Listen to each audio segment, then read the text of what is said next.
हाँ जी, कंफर्म कर लें। आप लोगों को आवाज आ रही है जानी?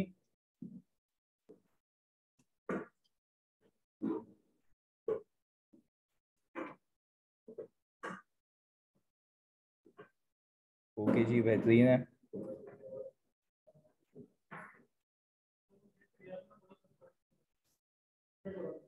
कौन सी आईडी पे? क्या बोला उसने? नहीं, बिल्कुल नहीं कराएंगे चला।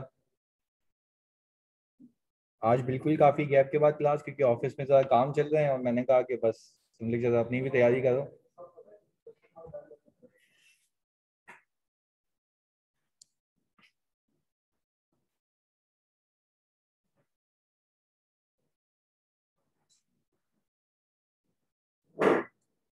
बिल्कुल। ज्वाइनिंग मेरी 24 तारीख को है। वालेकुम सलाम इंशाल्लाह।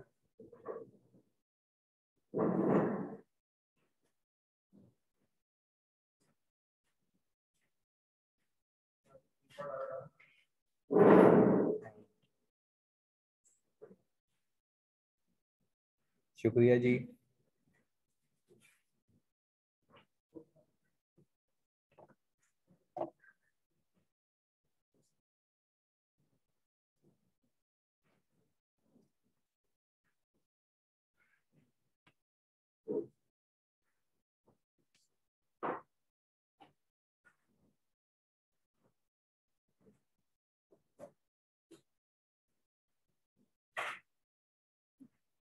IS 41 की पिछली अटेम्प्ट के ट्रू फॉल्स सिर्फ एक गलत हुआ था। चलें जी, वेरी गुड मनीष, बेहतरीन। अच्छा भाई, बिस्मिल्लाह करते हैं आज के टॉपिक की। आज का हमारा टॉपिक है भाई IS 21। कोशिश ये करूंगा कि साथ साथ तुम्हें कैलकुलेटर पे सॉल्व करवाऊं, और हम करते करते करते, क्योंकि तुम्हें पता है इसका कोई हमारे पास पास पेपर में सवाल मौजूद नहीं है सिवाय वो इन्वेंट्री वाला एक सवाल आया हुआ है, और वो भी बहुत मामूली सा है, तुम लोगों ने किया हुआ भी होगा। सही है जी।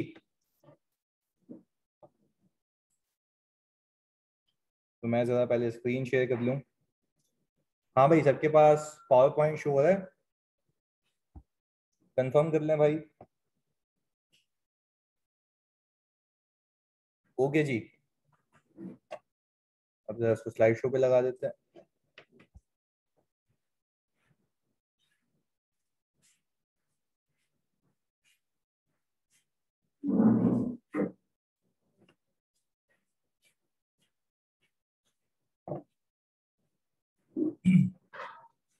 अच्छा भाई, IS 21। अब मतलब प्लीज आप लोगों को फोकस करना है, कैलकुलेटर आपके पास होगा, हम जीरो से लेके चलेंगे सारी चीजें जैसे मैंने वहां पे शुरू करवाया था। जब हमने इसको स्टार्ट किया था टॉपिक को, मैं वैसे ही लेके चलूंगा। चलें जी। सर, इसके स्कोप में क्या क्या आता है जरा ये बात कर लेते हैं। क्या ऐसा हो सकता है कि आप अपनी इन्वेंट्री को पाकिस्तान के बाहर से परचेज करें? तो सर दैट मीन्स कि आपकी कोई फॉरेन करेंसी इन्वॉल्व है, ऐसा ही है? अच्छा, फिर स्टैंडर्ड आपको ये कहता है कि जब भी आपकी फॉरेन करेंसी इन्वॉल्व होगी, आप IS 21 को अप्लाई करेंगे। तो सर हमने पहले देखना है inventory purchase from outside Pakistan. इसके बाद क्या ऐसा हो सकता है कि मैं इन्वेंट्री को बेचूं आउटसाइड पाकिस्तान? तो सर तब भी फॉरेन करेंसी इन्वॉल्व है। यानी फॉरेन करेंसी का मतलब पता है क्या है? आपकी करेंसी के अलावा जो भी करेंसी है वो क्या है? फॉरेन करेंसी है।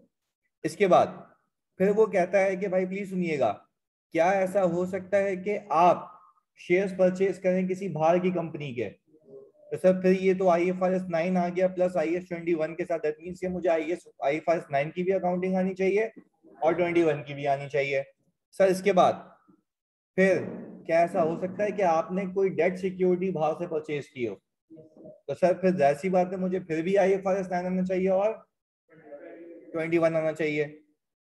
अच्छा सर, क्या ऐसा हो सकता है कि मैंने कोई बायोलॉजिकल एसेट्स परचेज किए हुए हों पर वो बाहर किए हुए हों और उसको रखा हुआ भी फेयर वैल्यू पे, तो वो मेजर भी किस फेयर वैल्यू पे होंगे?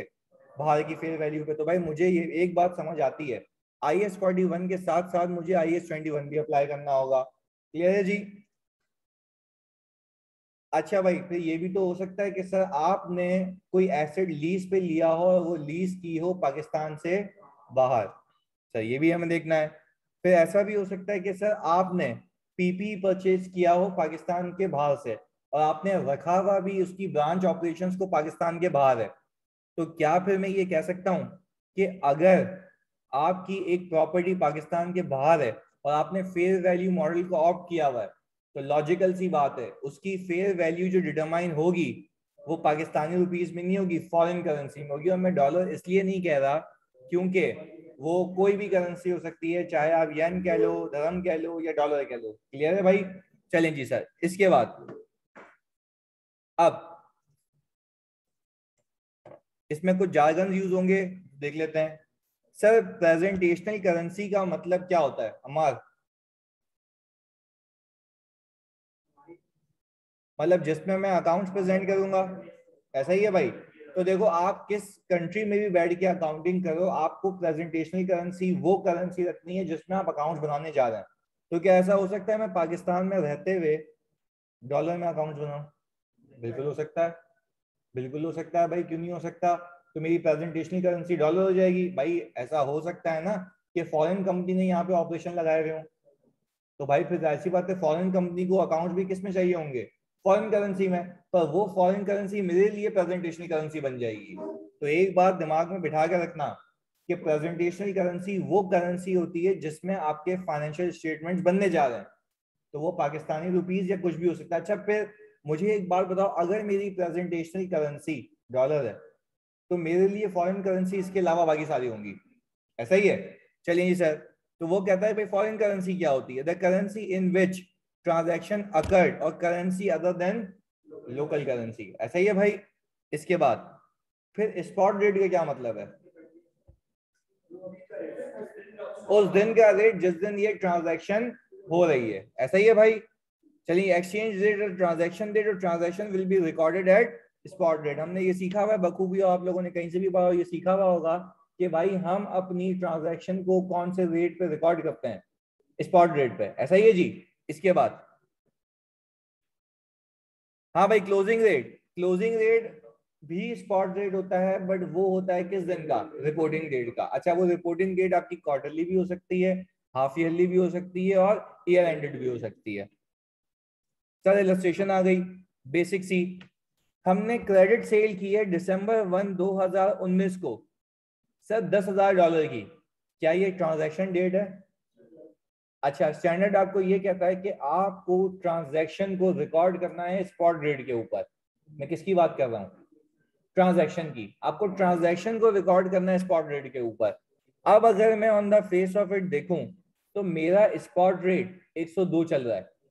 तो सर आपको ये कहता है कि भाई भले ही पैसे नहीं मिले हों आपको, पर आपको सीधी सी बात है सेल की है $10,000 की, तो क्या आप $10,000 रिकॉर्ड करोगे कन्वर्ट करने के बाद?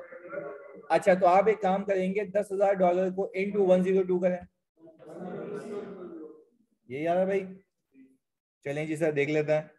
अकाउंट रिसीवेबल डेबिट और सेल्स क्रेडिट। अच्छा मुझे इतना पता है सेल्स तो एक पीएनएल आइटम है, वो चला गया, वो लॉक हो गया, क्योंकि इसी दिन आपको पैसे मिलते तो इतने मिलते।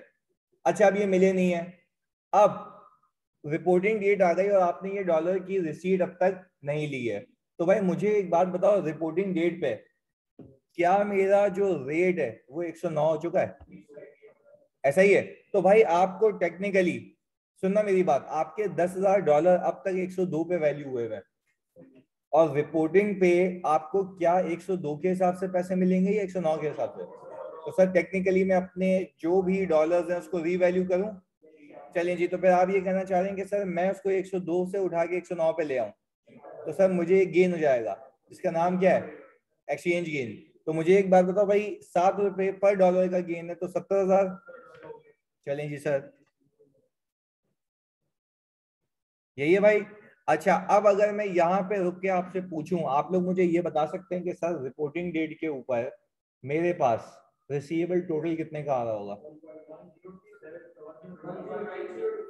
1090,000 का, यही है जी? वो आपसे बैलेंस शीट के एक्सट्रैक्ट बोलेगा तो अकॉर्डिंगली बना के देना। क्लियर है जी? इसके बाद अज्यूम हमने ये किया कि ये ट्रांजैक्शन सेटल हो गई है 5 जनवरी को, यानी अगले साल। अब मुझे एक बात बताओ, अब जब मैं पेमेंट करूंगा, जो पेमेंट का मतलब जो मेरी रिसीट होगी, तो क्या वो 31 दिसंबर के रेट के हिसाब से होगी या उस रेट के हिसाब से जो उस दिन पे है? चलें जी, उस दिन पे है और उस दिन के रेट को मैं अंग्रेजी में कहता हूँ स्पॉट रेट, ऐसा ही है। तो भाई जरा देख के बताओ क्या 99 है? आप सिंपल एक काम करना, अपनी जिंदगी को मुश्किल में लाए बगैर आप कैश ले आए अपना जितना बनता है, सही है 99 के हिसाब से। तो 99 इंटू 10,000, 9,90,000। चलें जी, कैश हो गया डेबिट। अच्छा, फिर एक चीज याद रखना, आप अपनी बुक से एक चीज उतने पे निकालते हैं जितने पे वो कैरी हो रही है। वो कैरी हो रही थी 109 पे, तो सर 109 इंटू $10,000 कितना? तो सर क्या 1 लाख रुपए का आपको लॉस आ गया और आपने सीधा सीधा कहाँ पार्क कर दिया? पीएनएल में। बेसिक इलस्ट्रेशन समझ आती है? चलें जी सर, हम आ गए concept of credit purchases from outside Pakistan. सही है जी, पहला पहला एक एक करके स्कोप उठाएंगे, उसको खत्म करते रहेंगे। चलिए जी सर, कंपनी ने परचेज किए हैं, मतलब मैंने कोशिश ये की है कि जितनी भी मैंने इलस्ट्रेशंस थी वो सारी पीपीडी में डाल दूं ताकि एक बार रिकैप हो जाए, सारा हमने रिवाइज हो जाए। हमारा मकसद ये है ना, रिवाइज करना। चलिए जी, इसके बाद कंपनी ने परचेज किए हैं 10,000 units of chemical X on January 1, 2018 at a price of rupees और at a price of USD 25 per unit. यानी आपने 10,000 यूनिट परचेज किए, एक यूनिट $25 का है। पहले सबसे पहले ऐसा सवाल है तो एक काम करना, आपने कितने डॉलर्स की चीज परचेज की है वो निकाल लो। हाँ जी, $2.5 लाख। ऐसा ही है, तो भाई आपने क्या किया, 10,000 इंटू 25 किया तो $2,50,000 आपको पता है कि आपको टेक्निकली पे करना है। चलें जी आगे, payment will be made after 7 months, यानी बीच में कोई पेमेंट नहीं है। अच्छा, फिर अगस्त 1 यानी अगस्त 1 2018 पे ईयर एंड कंपनी का है 30 जून, और फिर एक्सचेंज रेट की डिटेल्स दी हुई हैं, ये आपके सामने है। अच्छा, मैंने सवाल में अज्यूम ये किया है कि मुझे जिस दिन ये ट्रांजैक्शन हुई है उसी दिन वो जो गुड्स डिलीवर हो गए। ऐसा ही है भाई, एक ही दिन में गुड्स डिलीवर हो गए, भाई जहाज में डिलीवर हो गए एक दिन में, क्या मसला है? अच्छा, अब मुझे एक बात बताओ, अब मुझे क्या $2.5 लाख की पेमेंट करनी है और $2.5 लाख की परचेजेस भी रिकॉर्ड करनी है?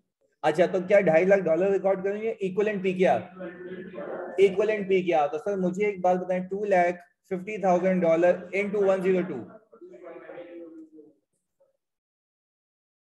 यही है? अच्छा जी सर, अब आपकी परचेजेस हो गई लॉक, ये नहीं छुपती, अब ये लॉक हो गई, अब इस पे कुछ नहीं करेंगे आप। अच्छा, अब आप देखेंगे कि क्या रिपोर्टिंग डेट पे, क्योंकि बीच में आ रही है रिपोर्टिंग डेट, तो सर क्या मैं मार्च पे इसको रीवैल्यू करूं या डायरेक्टली रिपोर्टिंग पे? डायरेक्टली रिपोर्टिंग पे, क्योंकि बीच की चौरंगियों पे जितने भी रेट चेंज होंगे आप उस पर अकाउंट फॉर करोगे भी, तो बिला वजह अपने लिए काम इंक्रीज करोगे, अनलेस के वो कहना दे। हम ईयर एंड देखेंगे। अच्छा, अब मुझे एक बात बताओ, मेरी लाइबिलिटी को ट्रू एंड फेयर व्यू पे होना चाहिए। अच्छा, अभी वो $2.5 लाख का पेबल 102 पे, होना कितने पे चाहिए? 115 पे। तो भाई मुझे एक बात बताओ, अगर 115 पे होना चाहिए तो मैंने अपनी लाइबिलिटी को तो टेक्निकली अंडरस्टेट किया हुआ है, टेक्निकली मुझे और नुकसान हो चुका है। चलो अब मैं तुमसे एक बात पूछता हूँ, ये जो नुकसान हुआ है क्या एक्सचेंज की वजह से हुआ है? तो क्या इसको मैं पीपी वो जो परचेजेस उसमें कैपिटलाइज करूं? नहीं, सही है, वो चीजें लॉग हो गई हैं, इसके बाद खत्म। वेरी गुड जी, वो तो ऑलरेडी रिकॉर्ड हो चुका है। अब ये जो गेन या लॉस आ रहा है वो इन्वेंट्री की वजह से नहीं आ, पेबल की वजह से आ रहा है। तो पेबल के ऊपर जो भी आपका एक्सचेंज लॉस आएगा वो कहाँ जाएगा? पीएल में जाएगा। वेरी गुड जी, कितने का लॉस है? 3250000, मतलब हम जितने सवाल सॉल्व करेंगे टेक्निकली वो प्रैक्टिस ही होती है। सही है जी, सॉल्व आकर करके बताएंगे, फिर हम उसको आगे लेके चलेंगे। अच्छा, मुझे बताओ, आपकी बैलेंस शीट के एक्सट्रैक्ट्स अगर बनाऊं, बैलेंस शीट में इन्वेंट्री कितनी की आएगी? 25.5 मिलियन। चलें जी, परफेक्ट हो गया। बैलेंस शीट में एक और चीज आएगी, पेबल कितने पे आएगा? 28.75 मिलियन।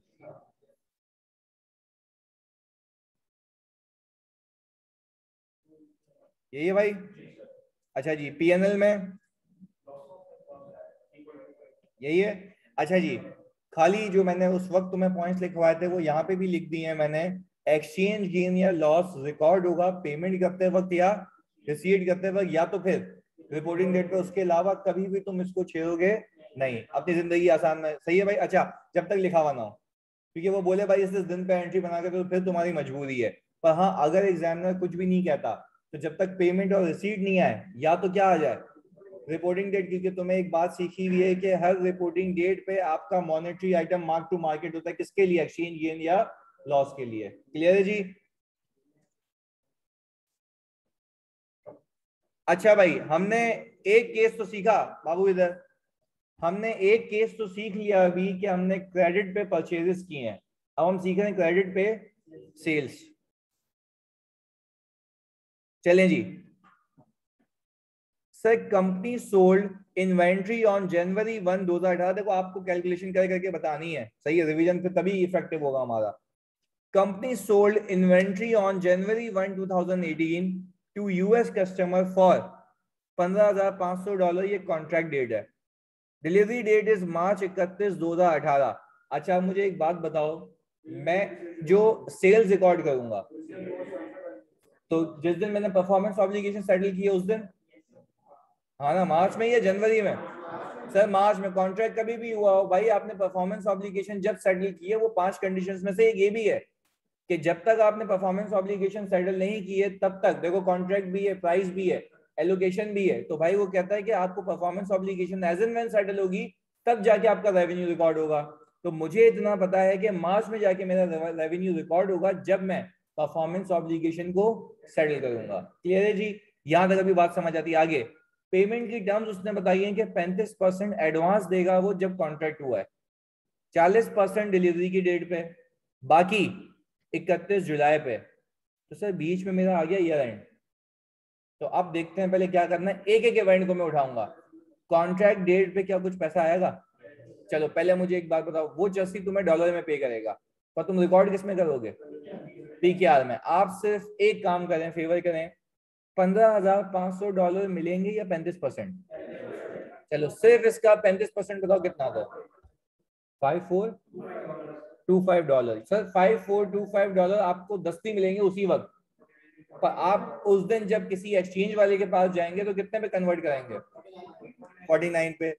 क्या एंट्री बनाऊं?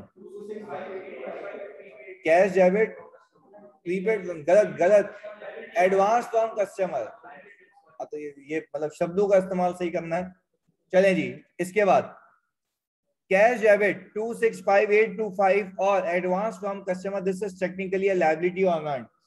ये रेवेन्यू में कन्वर्ट होगा जिस दिन रिस्क एंड रिवॉर्ड ट्रांसफर हो जाएंगे। वेरी गुड, तब तक मैंने उसको लायबिलिटी में रखा हुआ है। This is technically a kind of contract liability, जो तुमने वहां पे सीखा हुआ है। ऐसा ही है ना भाई? कॉन्ट्रैक्ट के अगेंस्ट में एडवांस मिला ना, तो IFRS 15 तो उसको किसका नाम देता है?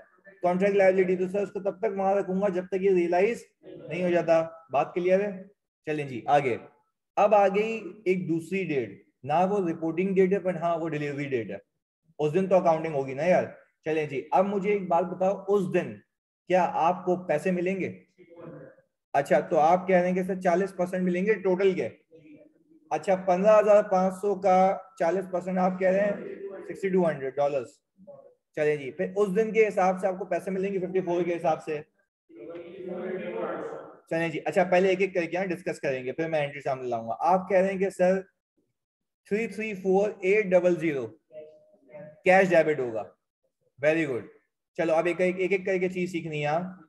मुझे एक बात बताओ, 334800 से कैश हुआ है डेबिट। अच्छा अब जो पहले एडवांस था अब वो भी तो रेवेन्यू में कन्वर्ट होगा, वो भी होगा डेबिट। मुझे बताओ कितने से डेबिट होगा? 265825। वेरी गुड जी। अच्छा अब एक बात समझ आ रही है, एडवांस का केस कर रहे हैं हम। एडवांस के केस में पहली एंट्री कैश डेबिट, सही है जी। वो कोई आपके 40% के डॉलर को रिप्रेजेंट कर रहा है। अच्छा 35% के डॉलर ऑलरेडी रिकॉर्ड हो चुके हैं, मैंने उसको रिवर्स किया। अच्छा 40 और 35 कटा दो, कितने बचे? 25% डॉलर। अच्छा अब आप रिसीवेबल बुक कर सकते हो। यस, क्योंकि आपका राइट एस्टेब्लिश हो चुका है, क्योंकि आपने परफॉर्मेंस ऑब्लिगेशन सेटल कर दी है। तो भाई सीधी सी बात है, अब मैं रिसीवेबल भी बुक करूंगा, पर कितने का? 25% डॉलर्स का। तो क्या मुझे बता सकते हो 15,500 इंटू 25%? $3875। अच्छा यानी आप ये कह रहे हैं, सुनना, कुछ पैसे इस दिन पे मिले, कुछ मिल गए और कुछ मिलेंगे इसी दिन पे, सारी चुरंगियां मिल मिला के सेल बुक हो जाएगी। चलें जी भाई, कोई मसला है इसमें? तो मुझे एक बात बताएं, 3875 जो डॉलर्स हैं वो भी कितने पे कन्वर्ट करूं? 54 पे।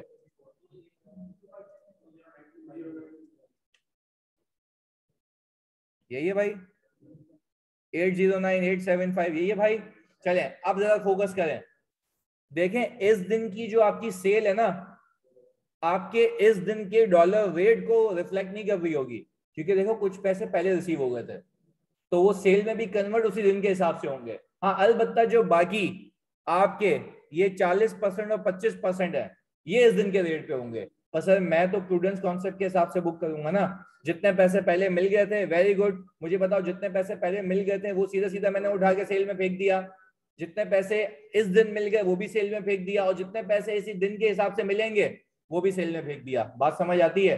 अच्छा अब मैं आप लोगों से पूछता हूं, इस 31 मार्च के बाद ऐसा कौन सा पैसा है जो येट टू बी रिसीव्ड है? Account receivable. कैश तो मिल चुका, अब वो मूव नहीं होगा, कोई मूवमेंट नहीं आएगी। एडवांस तो वैसे ही रिसीव हो चुका था, वो भी खत्म हो गया, सेल में रिकॉर्ड हो गया। अब एक बचा है रिसीवेबल। अब अपने आप से एक और सवाल पूछो, क्या बहुत सारा रिसीवेबल बचा हुआ है कुछ? अच्छा 25%, तो मेरे ख्याल से मार्क टू मार्केट भी 25% ही होगा, तो बाकी क्यों नहीं होगा? सर बाकी तो रिसीव हो गया ना भाई, वो तो खत्म हो गया ना, उसका कोई अभी मुझे टेंशन लेने की नीड नहीं है। तो अब एक काम करेंगे सर, बीच में आ गई है रिपोर्टिंग डेट। किसकी? क्यों रिपोर्टिंग डेट पे बनाऊंगा ना एंट्री, अब मार्क टू मार्केट नहीं करूंगा अपने रिसीवेबल को। अच्छा जी अब मुझे एक बात बताओ, 54 से जाऊंगा 59 पे, ₹5 पर डॉलर, कितने डॉलर्स हैं? पहले सर ये सीओजीएस की भी एंट्री बना लें, क्योंकि जो इन्वेंट्री बेची है वो तो दी हुई ना मैं, 19375। क्लियर है जी? ये आपका सीधा सीधा क्या आ गया, एक्सचेंज गेन। अच्छा जी अब जब आप पैसे रिसीव करेंगे अगले साल, सही है जी, वैसे ही डिस्कस कर रहा हूँ एक, अगले साल जो पैसे रिसीव करेंगे, अब अगला साल क्यों कह रहा हूँ, क्योंकि ये ईयर खत्म हो जाएगा। अच्छा जब आप वॉट एवर द केस है जुलाई 31 पे जाएंगे, तो आपको पैसे मिलेंगे 63 के हिसाब से, कैश हो जाएगा डेबिट 63 के हिसाब से, सारे डॉलर या फिर $3875। वेरी गुड, $3875 आपका रिसीवेबल क्रेडिट होगा, $3875 इंटू 54 से, 54 नहीं सॉरी 59 से, और फिर उस दिन पे भी एक एक्सचेंज गेन या लॉस आएगा। तो भाई वेरी गुड जी, तो हमने यही तो सीखा है भाई, एक्सचेंज गेन या लॉस 3 जगहों पे आएगा, रिसीट के वक्त, पेमेंट के वक्त, रिपोर्टिंग डेट पे। क्लियर है जी? अच्छा जी इसके बाद हमने अभी जो सीखा था कि मैंने इन्वेंट्री बाहर से परचेज की थी, मैं ऐसे ही सरसरी तौर पे इसकी समरी अभी डिस्कस कर रहा हूं तुम लोगों से। मैं कहता हूं कि भाई IS-21 के साथ NRV का कॉन्सेप्ट कब कब अप्लाई होगा। अब सुनो, पहली चीज, आपने अगर इन्वेंट्री लोकली परचेज की है, क्या IS-21 अप्लाई होगा? पक्की बात है? बेहतरीन हो गया, ऐसा नहीं होगा, क्योंकि आप भाई सब पी के आ रहे हैं ना, तो फॉरेन करेंसी इन्वॉल्व ही नहीं है। अच्छा खरीदी लोकल है, बेचोगे बाहर, होगा? वेरी गुड जी, चलें जी। अच्छा अब मुझे एक बात बताओ, खरीदी लोकल बेचोगे भी लोकल, नहीं होगा? Very good. अब एक और चीज सुनो, खरीदी बाहर से होगा, बेची भी बाहर, तब भी होगा, ऑब्वियस सी बात है, दोनों में फॉरेन करेंसी इन्वॉल्व है। अच्छा खरीदी बाहर से बेची लोकल, तब भी होगा, क्योंकि तब भी आपको रिकॉर्ड करना है। यानी सर एक ही ऐसा केस है जब ये अप्लाई नहीं होगा, लोकल टू लोकल। क्लियर है जी? मतलब सिंपल सी बात है, तुम ये याद रखो, जब भी फॉरेन करेंसी इन्वॉल्व होगी तो IS-21 का जिक्र आएगा। सही है जी? ये समरी हमने डिस्कस किया। अब एक इलस्ट्रेशन पे चलते हैं कि अगर जो पहला पहला केस करवाया था कि आपने इन्वेंट्री परचेज करके रखी हुई है, तो आपने इन्वेंट्री परचेज की थी डॉलर में, उसको कन्वर्ट किया था किसमें? PKR में। क्या वो PKR आपकी पाकिस्तानी रुपीस के हिसाब से कॉस्ट बन गई थी? ऐसा ही है। पर अगर वो इन्वेंट्री आपकी पाकिस्तानी रुपीस के हिसाब से अगर कॉस्ट बन गई थी, प्लीज मेरी बात सुनिएगा, तो भाई मुझे एक बात बताओ, हो सकता है उसके NRV उससे कम हो? तो वो कहता है कि जो रिपोर्टिंग डेट पे आपके पास इन्वेंट्री मौजूद है, उसको होना चाहिए लोअर ऑफ कॉस्ट और NRV पे। उस कॉन्सेप्ट को कैसे वो टेस्ट कर सकता है, जरा उसको जिक्र करेंगे अभी। क्लियर है जी? हाँ भाई, Musab limited acquired 20,000 units of product A at the rate of $3 per unit on January 1, 2018। क्या ये एक्विजिशन का केस है? चलें जी, amount will be settled on February 28, 2018। The estimates of NRV at 31 March 2018 are as follows. वो NRV के estimate की तो बात की बात है, पहले एक काम करो, इन्वेंट्री तो लेके आओ। चलो मुझे एक बात बताओ, 20,000 आपने यूनिट खरीदा है, एक यूनिट कितने का है? अच्छा, total dollars to be paid कितने हैं? $60,000। अच्छा, अगर आप $60,000 मेरा भाई पे करोगे तो क्या उसको रिकॉर्ड भी $60,000 करोगे? चलें जी सर, तो आपने इसको 60 से मल्टीप्लाई कर दिया, 3.6 मिलियन। चलें जी, अब ये इन्वेंट्री की फिगर हो गई लॉक। अच्छा, अब मुझे एक बात बताओ, अब जो पेबल में ऊपर नीचे उतार चढ़ाव आएंगे वो इन्वेंट्री की वजह से नहीं आ रहे, लायबिलिटी की वजह से आ रहे, तो सर वो एक्सचेंज गेन या लॉस सीधे सीधे कहाँ जाएगा? पीएनएल में जाएगा। वेरी गुड जी। अब मुझे एक और बात बताओ, मैंने इसको सेटल किया है फरवरी 28 को, और वो कितने पे किया? 70 पे। तो आप इस दिन मार्क टू मार्केट नहीं करेंगे, सीधा सीधा पैसा देके आ जाएंगे, जैसे हमने IFRS 9 में किया है कि जब खरीदते बेचते हैं तो पैसे लेके और देके आते हैं, मार्क टू मार्केट नहीं करते। तो सर इस केस में भी यही करूंगा। मुझे इतना बताएं, $60,000 इंटू 70, 4.2 मिलियन से आप कैश करेंगे आउट, तो लायबिलिटी डेबिट करेंगे 3.6 से, जितने पे कैरी हो रही है, बाकी क्या आ गया? कितने का? 6 लाख रुपए का। यही है भाई, यही एंट्री है। चलें जी, अब फोकस के साथ। सर ये जो समझ लिया था, तो आज तक हमने इस कहानी को खत्म किया था, आज हमने इसको कहानी को खत्म किया था, यहाँ पे इसके आगे नहीं किया था। अब सवाल में एग्जामिनर खेल सकता है कुछ चीजें बता के। अब बोलेगा कि भाई, अब वो बोलेगा बैलेंस शीट के एक्सट्रैक्ट बनाओ, पर ये भी याद रखना कि रिपोर्टिंग डेट पे कुछ यही हिसाब किताब चल रहे हैं। सही है। अब आपको पता है आपकी बुक्स में इन्वेंट्री है 3.6 मिलियन की, क्या मैं इसको इन्वेंट्री की कॉस्ट कहला सकता हूँ? पक्की बात है। चलिए जी, ये इन्वेंट्री की कॉस्ट हो गई सर, ये लॉक हो चुकी है यहाँ पे, इसका कोई पंगा नहीं है, ये इन्वेंट्री की कॉस्ट है। अच्छा, अब आपको स्टैंडर्ड ये कहता है, जरा देखो आपने इस इन्वेंट्री को बेचना कहाँ है, या तो लोकली या तो आउटसाइड पाकिस्तान। क्लियर है? चलें जी, मुझे एक बात बताओ, अगर मैंने बाहर से खरीदी तो IAS 21 अप्लाई हुआ था, हो गया? चलें जी, अब आगे देखते हैं। आपको केसेस दे दिए मैंने दो। पहले केस में ये कहता है कि इन्वेंट्री जो है बिकेगी पाकिस्तान में 3.4 मिलियन की। चलें, पहला केस, तो एनआरवी टेस्टिंग करेंगे। अच्छा, एनआरवी टेस्टिंग करते वक्त मैं देख रहा हूँ 3.6 मिलियन पे हूं, मैं होना चाहिए कितने पे? 3.4 मिलियन पे। अच्छा, यानी भाई देखो, दोनों एक साथ नहीं हो सकते, या तो यहाँ या तो बाहर, दोनों एक साथ तो नहीं हो सकते ना भाई। अब मुझे एक बात बताओ प्लीज सोच के, कि सर क्या मैंने अपनी इन्वेंट्री को ISU के हिसाब से रखा हुआ है? नहीं, अभी तो ओवरस्टेट हुई है ना, उसको होना चाहिए लोअर ऑफ कॉस्ट और एनआरवी पे। तो सर क्या मैं 2 लाख रुपए का लॉस बुक करूं? चलें जी सर, आपने देखा कि भाई ये लॉस आ गया इसका। अच्छा, व्हाट इफ अगर मैं इसको US में बेचता, तो देखो आप सुनो मेरी बात, आप फोकस करनी है जानी। मैंने बेचने की नीयत की है कोई $55,000, तो मुझे एक बात बताओ फोकस के साथ, और उसी दिन के रेट पे तो 75 आ रहा है रेट उसका।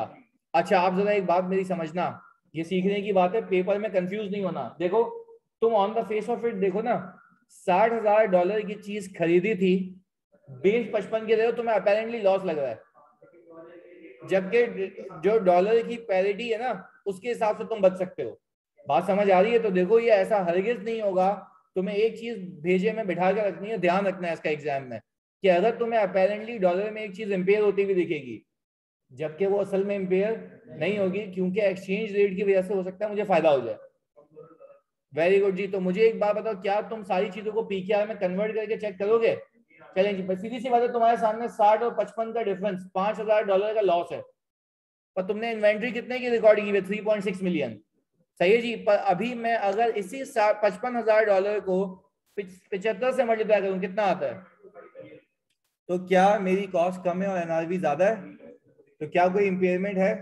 चलो मुझे एक बार कोई एंट्री करूं? क्यों बाप साहब? वेरी गुड जी साहब, सीधा सीधा बेचेंगे तब सेल बुकों की, COGS बुकों की कहानी खत्म हो जाएगी। तो इसमें क्यों किया था ऊपर वाले में? लॉस हो रहा था सर, क्योंकि मैं इसको, वेरी गुड जी, परफेक्ट, समझ आती है बात। चलिए सर, यानी इसमें कोई एंट्री नहीं बनेगी सर। अब तक की ये समरी, बिल्कुल मनीष कंपनी का ईयर एंड ये अज्यूम किया मैंने। अच्छा, यानी अब तक की समरी सर, अब तक हमने ये सीखा कि इन्वेंट्री बाहर से परचेज करूंगा या इन्वेंट्री बाहर बेचूंगा, तब क्या क्या होगा, और फिर इन्वेंट्री बाहर से परचेज करके रिपोर्टिंग डेट पे जो इन्वेंट्री बच गई है, हो सकता है उसकी क्या टेस्टिंग हो, एनआरवी टेस्टिंग हो, तो उसका भी ख्याल रखना है। पर हाँ, अगर आपने बाहर बेचने की नियत की है तो डॉलर को डॉलर से कंपेयर नहीं करना, डॉलर को किस में कन्वर्ट करना, और फिर चेक करना कि वाकई में एनआरवी लॉस है या नहीं है। या तो कोई पंगा हो गया रिवाइज। चलें जी। हाँ भाई, फिर हमने एक समरी बनाई थी, समरी ऑफ फॉरेन करेंसी। आपकी बैलेंस शीट के ऊपर, आपकी बैलेंस शीट के ऊपर दो लाइन आइटम्स होते हैं, दो तरीके के।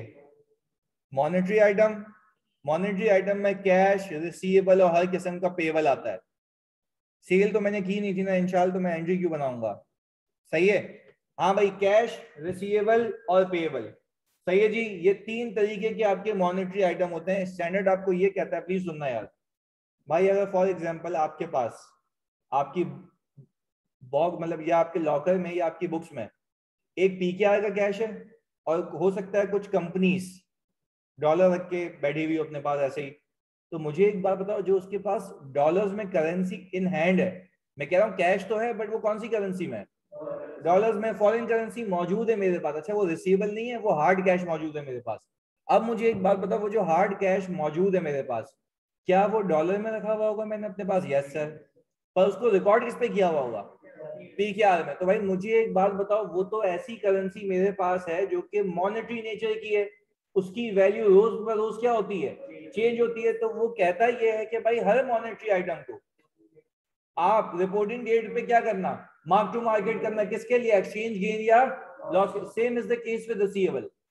भाई आपको जो डॉलर रिसीव होने हैं, भले रिसीव नहीं हुए, पर क्या उसकी वैल्यू चेंज हो रही है? सर रोज ब रोज बेसिस पे चेंज हो रही है। तो भाई अगर वो रोज के बेसिस पे चेंज हो रही है तो उसके ऊपर भी गेन या लॉस आएगा, क्या उसको भी मैं रिपोर्टिंग डेट पे मार्क टू मार्केट करूंगा? इसीलिए वो कहता है कि आपके जितने भी मॉनेटरी आइटम्स हैं, हर मॉनेटरी आइटम पे लाजमी लाजमी आपको एक्सचेंज गेन या लॉस बुक करना। कौन सी डेट पे? रिपोर्टिंग डेट पे या तो सेटलमेंट डेट पे। क्लियर है जी? शेयर्स नहीं आते। Always monitored for exchange gain or loss at every reporting date, at every payment or receipt date. चलें जी। अच्छा जी, इसके बाद अब मैं आता हूं जरा उस वाली चौरंगी पे, नॉन मॉनेटरी आइटम्स पे। सही है जी। अच्छा जी, अगर मैंने फॉर एग्जांपल एक पीपी बाहर से परचेज किया, जरा सुनना मेरी बात, या मैंने शेयर्स बाहर से परचेज किए, दादा इधर बातें नहीं, शेयर्स या पीपी बाहर से परचेज किया और मैंने उसको कॉस्ट पे रखा हुआ है, तो मैंने मैक्सिमम उस दिन के डॉलर के रेट को मल्टीप्लाई करके उसको लॉक कर दिया होगा। अब डॉलर आसमानों पे चले जाए, फेयर वैल्यू आसमानों पे चली जाए, मेरे बुक्स में उसका कोई इंपैक्ट नहीं आएगा, क्योंकि मैंने किस पे रखा हुआ है, कॉस्ट पे रखा हुआ है। तो भाई लॉजिकल बात है ना, तो उसका कोई इंपैक्ट नहीं है। तो सर दैट मीन्स कि आप ये कहना चाह रहे हैं कि अगर कोई नॉन मॉनेटरी आइटम आपकी बुक्स में है, कौन सा आइटम? नॉन मॉनेटरी आइटम अगर आपकी कोई बुक्स में है, तो वो नॉन मॉनेटरी आइटम अगर आपने कॉस्ट पे रखा हुआ है, तो आप उसको एक्सचेंज गेन या लॉस के लिए मॉनिटर नहीं करेंगे। बात क्लियर है? समझ आती है जी? लॉजिकल है? हेलो, वालेकुम सलाम। यार भी मैं क्लास में हूँ, बाद में बात करता हूँ। सही है। अच्छा जी, वापस से सर नॉन मॉनेटरी आइटम्स की बात कर रहा हूँ मैं। मैंने कहा कि भाई अगर मैंने फॉर एग्जांपल पीपी परचेज किया है कोई $15,000 का, सही है, और $15,000 के लिए मैंने उस वक्त पे किए थे कोई 102 पर डॉलर के हिसाब से, तो भाई मैंने कहा है वो पीपी डेबिट कैश क्रेडिट होगी, कहानी खत्म हो गई होगी, अब वो लॉक हो गई फिगर, अब वो कभी भी चेंज नहीं होगी। तो वो यही तो कहता है भाई नॉन मॉनेटरी आइटम अगर आपने कॉस्ट पे कैरी किए हुए तो अब उसमें कोई छेड़खानी नहीं होगी, वो लॉक हो जाएगा। दैट मीन्स कि अब IAS 21 इसके बाद अप्लाई, इस हद तक अप्लाई होगा कि जब तक रिकॉर्ड हो जाए, इसके बाद वो मार्क टू मार्केट। तो मॉनेटरी आइटम क्यों हो रहा था? जब उसकी वैल्यू चेंज होती थी, कॉस्ट पे रखने के बाद कौन सी वैल्यू चेंज होती है, क्या होती है? देखो एक बात सिखा रहा हूँ, तुमने जो इन्वेंट्री परचेज की थी वो था नॉन मॉनेटरी आइटम, उसके अगेंस्ट में जो पेबल था वो था मॉनेटरी। तो जो इन्वेंट्री तो कॉस्ट पे परचेज की लॉक हो गई ना, उसके बाद तो उसमें कोई मूवमेंट नहीं आई है। पर क्या पेबल में आ रही थी? यस सर, क्योंकि वो कौन सा आइटम था? मॉनेटरी आइटम था। बात समझ आ रही है? तो same is the case with purchase of PP. अगर आपने पीपी परचेज किया, आपको उसकी डिलीवरी मिल गई, तो आपने पीपी तो रिकॉर्ड कर लिया होगा, तो जो उसका पेबल है उसको आप मार्क टू मार्केट कर रहे होगे कब तक? जब तक वो सेटल नहीं हो जाता। बात क्लियर है कपिल? क्लियर हो गई बात? नो फर्दर अकाउंटिंग, यही बात कही मैंने। इसके बाद सर फिर वो कहता है कि आप चाहो तो उसको किस पे रखो। अच्छा, अब यहाँ पे डिस्कशन की बात है। मुझे एक बात बताओ, अब अगर एक पीपी मैंने परचेज किया बाहर से, तब तो IAS 21 अप्लाई होगा, और मैं कहता हूँ फिर उसको कॉस्ट पे रखता हूँ तो बाद में अप्लाई नहीं होगा। ऐसा ही है। फिर एक और चीज कहता हूँ कि अगर आपने कोई पीपी बाहर से परचेज किया, रखा हुआ भी बाहर है, पर आप उसको फेयर वैल्यू पे कैरी कर रहे हो, अब होगा? अच्छा, अब जरा एक सोचने की बात है, क्यों होगा, जरा फोकस करना। अब इसलिए होगा क्योंकि अब उसमें दो चेंजेस आएंगे। एक तो फेयर वैल्यू का चेंज। सर जरा एग्जांपल दें इसकी। भाई $10,000 का पीपी परचेज किया था, अब वो हो गया $12,000 का। ये कौन सा गेन है? Fair value gain. ऐसा ही है। चलें, ये तो सर हमने लॉक कर दिया, फेयर वैल्यू गेन हो गया। फिर आगे सुने भाई, जब मैंने ये परचेज किया था तब डॉलर का रेट था 105, रिपोर्टिंग पे चल रहा है 112। ये कौन सा गेन है? Exchange gain. यानी सर आप ये कहना चाह रहे हैं कि अगर आप किसी प्रॉपर्टी को पाकिस्तान के बाहर रखेंगे, वो भी किस पे? फेयर वैल्यू पे, तभी तो मूवमेंट आएगी। और तब मूवमेंट आएगी तभी तो फिर अकाउंटिंग होगी। तो भाई सब कॉस्ट पे तो लॉक हो जाती है ना फिगर, उसके बाद उसमें कोई मूवमेंट नहीं आती। तो इसलिए कहा जाता है कि भाई अगर आप नॉन मॉनेटरी आइटम को फेयर वैल्यू पे रखोगे, अब आप उसको दो चीजों के लिए मॉनिटर करोगे। पहला फेयर वैल्यू गेन और फॉरेन एक्सचेंज गेन या लॉस। ऐसा ही है भाई। चलें जी, अब ये केस अप्लाई होता है revalue for both fair value changes और फॉरेन एक्सचेंजेस। अब देखो, इसने कहा कि अब आप अप्लाई करेंगे मैचिंग कॉन्सेप्ट। अब वो कहता है जरा आपके फाइनेंशियल्स में कुछ नॉन मॉनेटरी आइटम्स ऐसे होते हैं जिसका फेयर वैल्यू का गेन आपको स्टैंडर्ड कहता है कि OCI में लेके जाओ। लॉजिकल बात है। वापस से सर, अगर फॉर एग्जांपल आपने शेयर्स परचेज किए हैं, तो भाई शेयर्स में भी तो दो पॉलिसी है ना, fair value through OCI, fair value through PNL। आपको स्टैंडर्ड कहता है भाई जैसी आपकी इंटेंशन थी वैसी आपकी अकाउंटिंग थी। तो ऐसा तो नहीं कर सकते ना, आप समझना मेरी बात।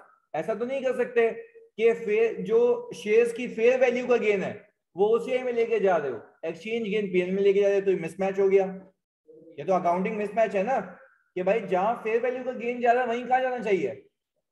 एक्सचेंज गेन या लॉस। तो स्टैंडर्ड ने इसलिए कहा कि हाँ, अगर आप में मस्ती है और आप नॉन मॉनेटरी आइटम को किस पे कैरी करना चाह रहे हो, फेयर वैल्यू पे कैरी करना चाह रहे हो, तो भाई एक बात याद रखना, जहां आइटम के फेयर वैल्यू को गेन या लॉस जाएगा, वहीं एक्सचेंज गेन या लॉस जाएगा। बात समझ आती है? चलो इसी बात पे एक और बात बताओ।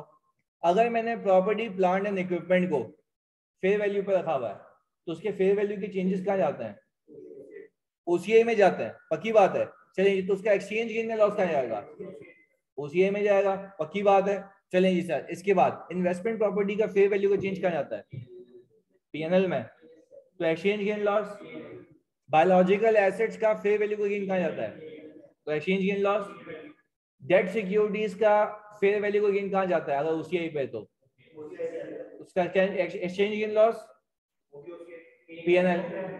क्योंकि वो डेट सिक्योरिटी, मेरी जान, वो डेट सिक्योरिटी क्या है? राइट टू रिसीव कैश है, रिसीवेबल है, और वो कौन सा आइटम है?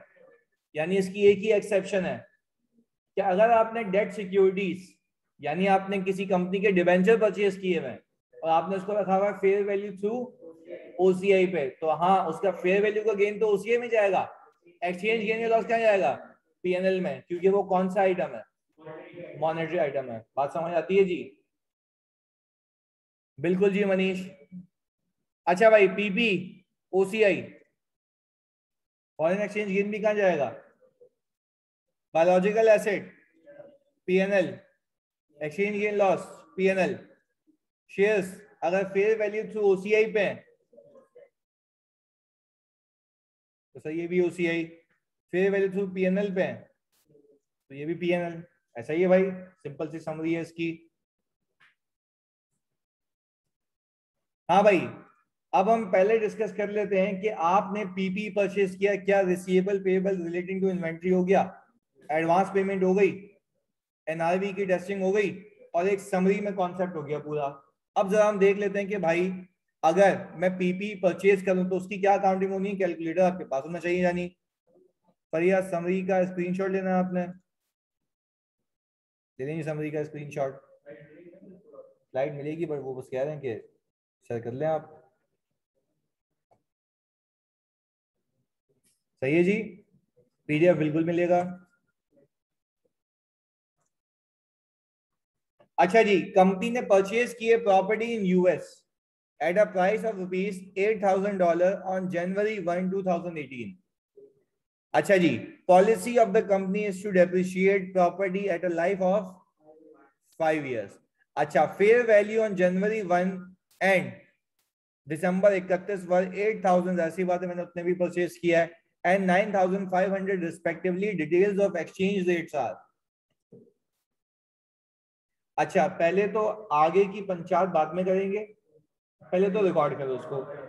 चले भाई, अगर इसमें मैंने पेबल वगैरह का कोई चक्कर नहीं, तो देन एंड देयर पेमेंट की होगी कौन से रेट पे, स्पॉट रेट पे, दैट इज 60। अच्छा, तो 8,000 इंटू 60 कितना आता है, 480। अच्छा, आप प्लीज एक बात पे फोकस करना, क्या आप ये बात मानते हो कि ये 4,80,000 इक्विवेलेंट पीकेआर $8,000 को रिप्रेजेंट कर रहा है, और $8,000 के साथ साथ 60 रुपए पर डॉलर को रिप्रेजेंट कर रहे हैं। दोनों का ब्लैंड है ना, ये मल्टीपल है। वेरी गुड जी, बताइए याद रखना, $8,000 को, और रेट इसके अंदर है 60 रुपए का। अच्छा, पर सर मैं तो अकाउंटिंग तो पीकेआर में करूंगा ना। चलो, अकाउंटिंग पीकेआर में करोगे, मैं भी मानता हूँ, उसको डेप्रिशिएट करोगे कितने से,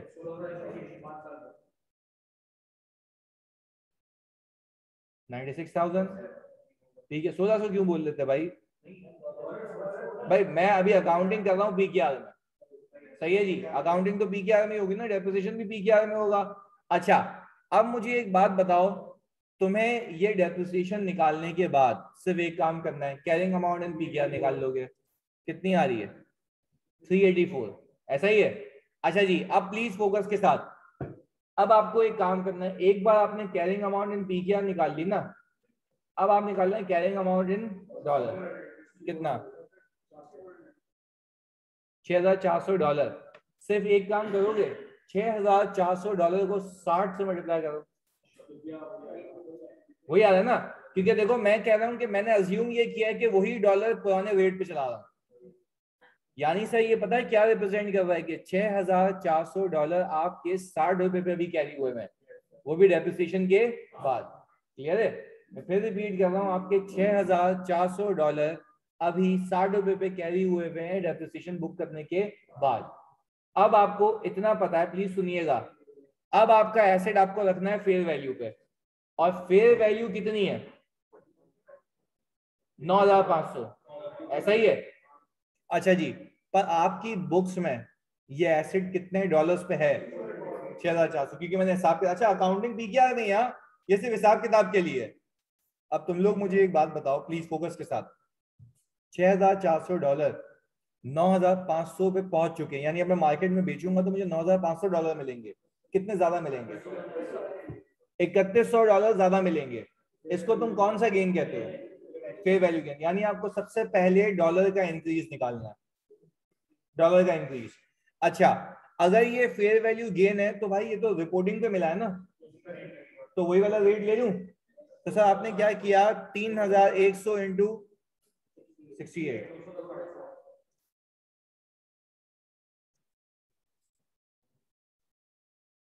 यही है 210,800, ऐसा ही है जी। अच्छा जी, सही है, 210,800 जो मेरे पास गेन आ गया, ये फेयर वैल्यू गेन है, और फेयर वैल्यू का गेन पीपी में कहा जाता है, ओसीए में जाते हैं। क्या बातें कर रहा है, ये रहा sir fair value gain, revaluation surplus में गया सीधा है। अच्छा जी, इसके बाद अब मसला ये है, प्लीज फोकस करना, आपको जो पैसे मिलेंगे वो $9,500 मिलेंगे, जिसमें से आप कोई $3,100 68 पे लेके आ चुके हो, बाकी रह गए वो भी तो लेके आओ।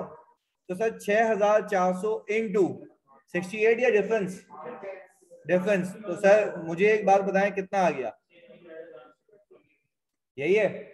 और उसका गेन भी कहां फेंक दिया, जहां पे मॉनेटरी आइटम का जाता है गेन, या नॉन मॉनेटरी का, जहां पे नॉन मॉनेटरी का फेयर वैल्यू का चेंज जा रहा है वहीं पे ही उसका एक्सचेंज गेन या लॉस जाएगा। तो सर मुझे एक बात बताएं, कुल मिला के 210800, प्लीज फोकस के साथ, 210800 प्लस 51200, टोटल कितना गेन बुक किया है,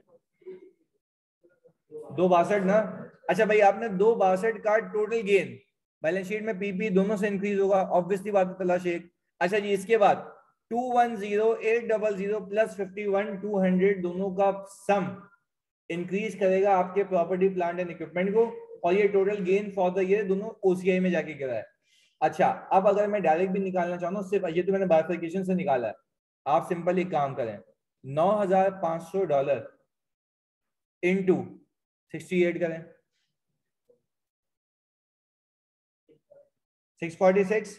अच्छा जी इस पे बीपी होगा, इसमें से 384 माइनस करो, यही टोटल गेन आता है।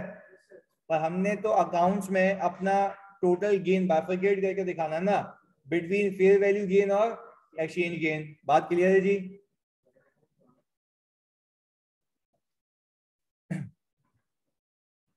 अच्छा भाई फॉरेन करेंसी लोन्स, हमने ये भी सीखा था IAS 21 में कि ऐसा हो सकता है कि आप बाहर की कंपनी से यानी बाहर के बैंक से लोन लें या किसी को बीइंग अ बैंक लोन दें, ऐसा ही है।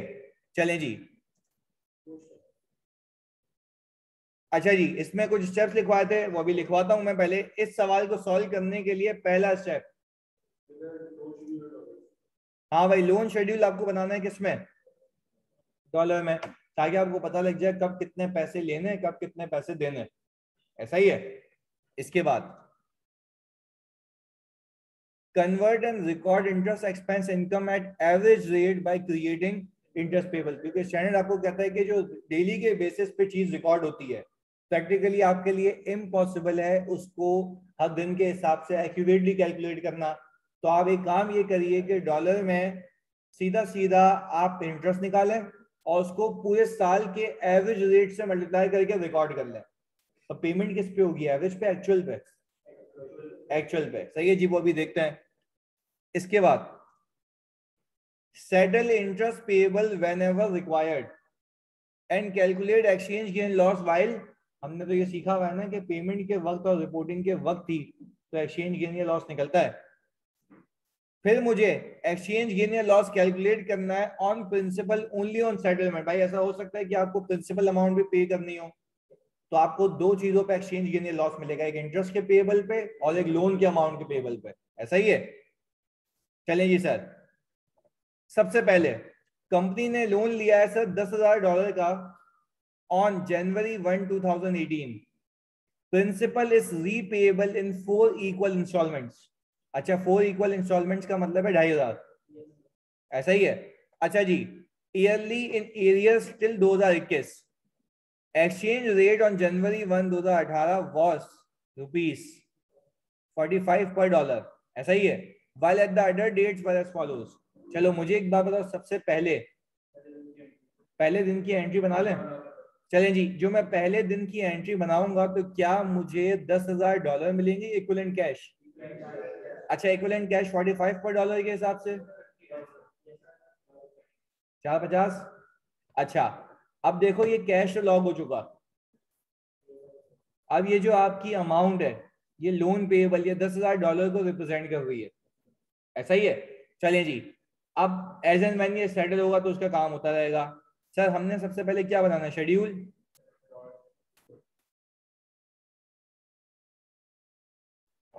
अच्छा जी ये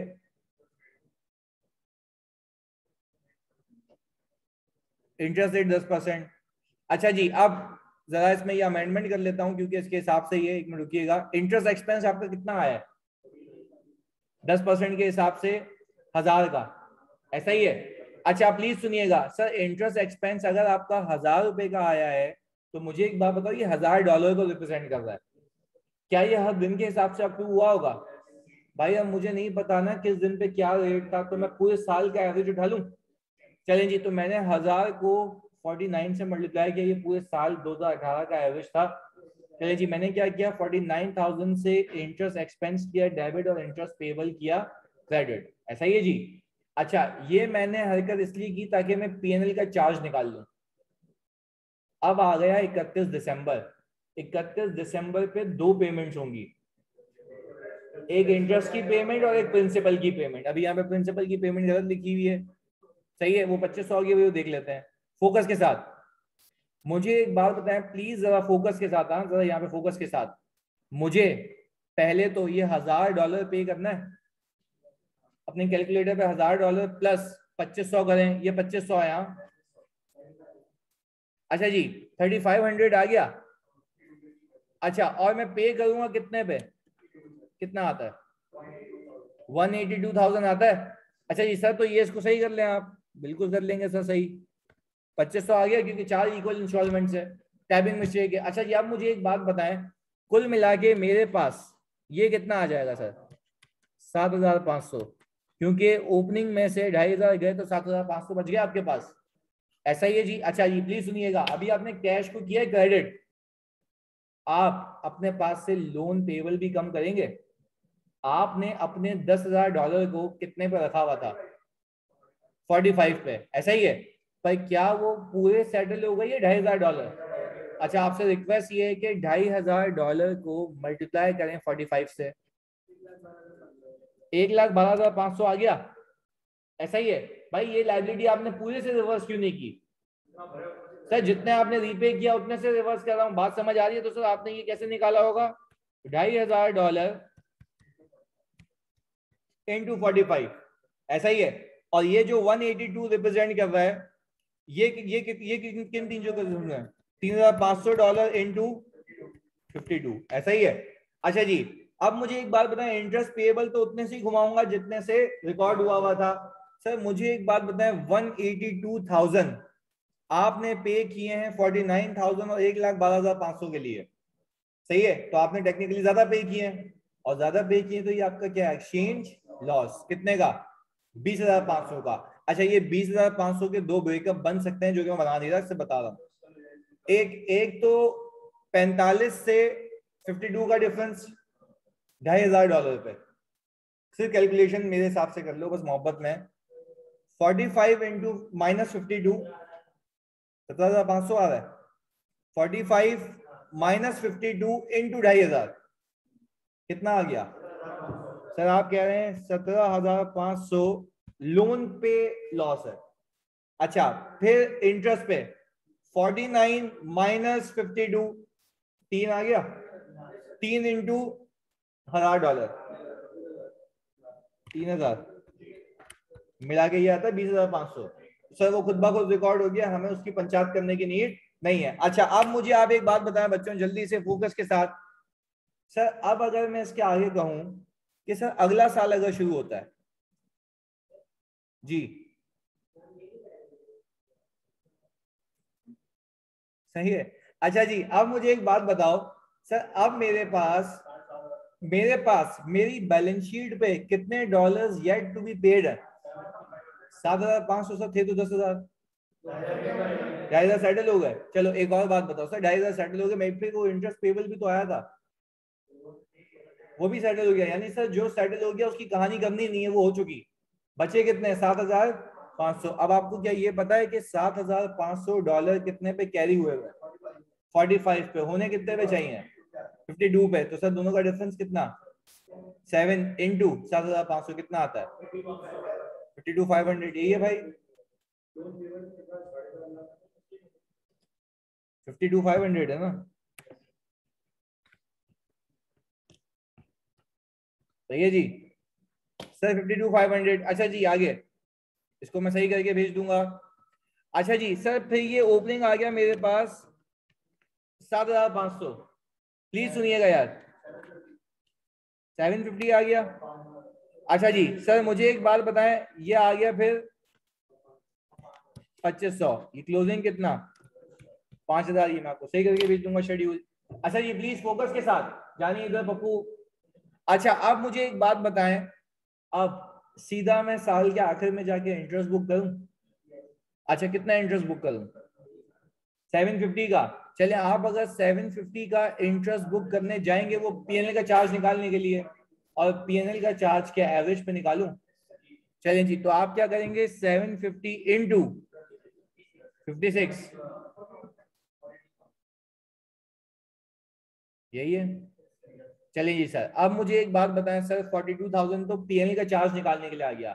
अब आप फिर इस दिन पे दो अमाउंट को सेटल करेंगे, एक प्रिंसिपल को एक इंटरेस्ट को, कुल मिला के $3,500। $3,500 या कम उससे, सॉरी जी 2,500 प्लस 750 कितने हैं?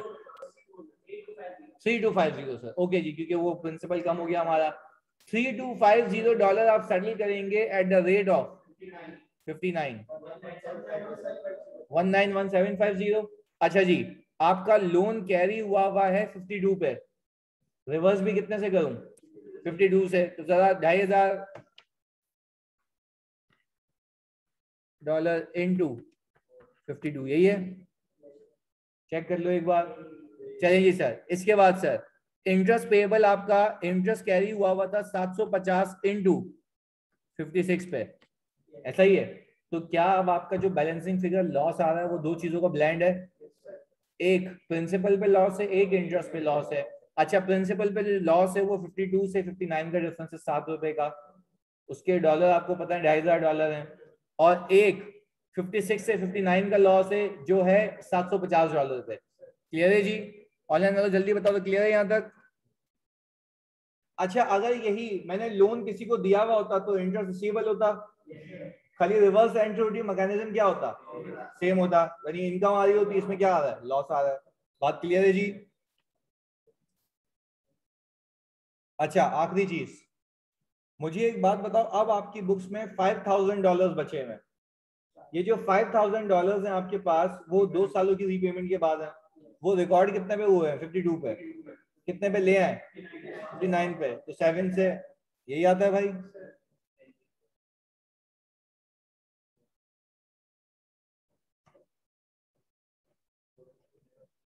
चलिए जी सर, अब प्लीज सुनिएगा, हमने इन्वेंट्री का परचेज सीखा, इन्वेंट्री का सेल सीखा, हमने एडवांस पेमेंट सीखी। एडवांस में सिर्फ एक चीज तुम्हें याद रखनी है, जब पैसे एडवांस लोगे या दोगे, एडवांस दोगे तो प्रीपेड, सही है, एडवांस लोगे तो कॉन्ट्रैक्ट लायबिलिटी, वो तब तक कॉन्ट्रैक्ट लायबिलिटी रहेगी जब तक वाकई में सेल नहीं हो जाती, तो वो कन्वर्ट अल्टीमेटली सेल में होगी। हाँ, और जो अगर तुमने एडवांस दिए वो अल्टीमेटली कन्वर्ट परचेजेस में होंगे, सही है, तो ये दोनों में याद रखना। अच्छा फिर हमने ये देखा जो भी मैं चीज परचेज कर रहा हूँ उसको रिपोर्टिंग पे एनआरवी के लिए मॉनिटर करूं या ना करूं, डिपेंडिंग अपॉन सवाल, अगर वो आपको इतना सफिशिएंट डेटा देता है तो आप रिपोर्टिंग को उसको चेक कर लेना कि वो इंपेयर है या नहीं है।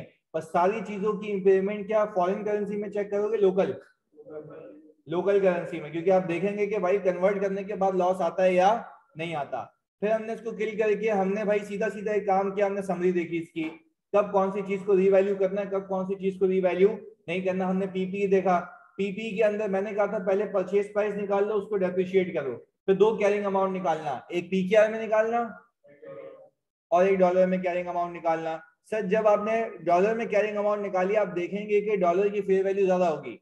सबसे पहले फेयर वैल्यू का गेन निकाल लेना, फेयर वैल्यू का गेन निकालोगे उस दिन के रेट पे जिस दिन फेयर वैल्यूएशन हो रही है, तो वो जो फेयर वैल्यू के गेन वाले डॉलर्स हैं वो तो उस दिन के रेट पे आ गए, जो पुराने डॉलर हैं वो उस दिन के रेट पे अब तक नहीं आए, तो सर अकॉर्डिंगली आपको उसको भी लेके आना होगा। तो आपके कितने गेन बुक हो जाएंगे?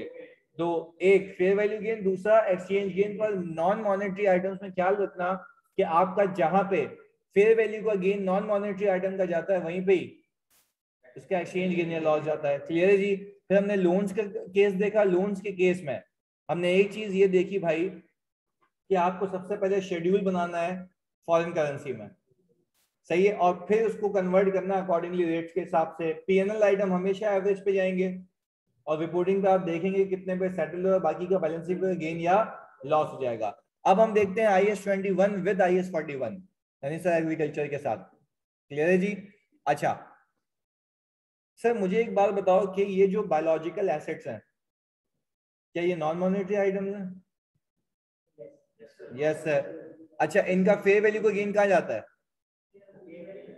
पीएनएल में, तो इनका एक्सचेंज गेन लॉस भी पीएनएल में। तो इनको पीएनएल में इसलिए कह रहा हूं क्योंकि बेस्ड ऑन द थिंग्स जो हमने डिसाइड किया है, वो जो बेंचमार्क बताया हुआ है। अच्छा जी, इसके बाद कंपनी के पास 4 और 3 कार्स थी of ages 2 year and 3 years respectively on January 1, 2018.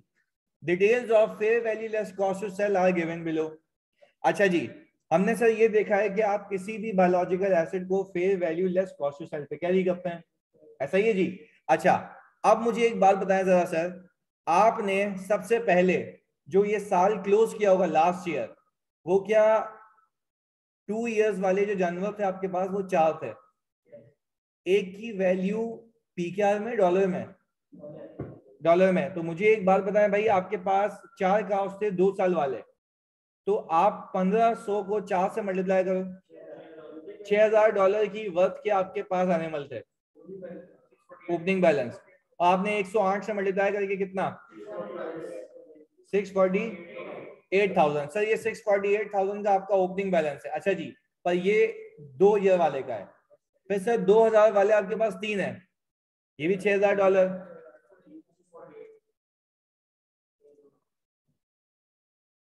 यही है। चलिए जी, आपका टोटल बैलेंस कितना आ गया 1296000, ऐसा ही है जी। चलिए जी, 1296000 का आपका टोटल ओपनिंग बैलेंस आ गया है।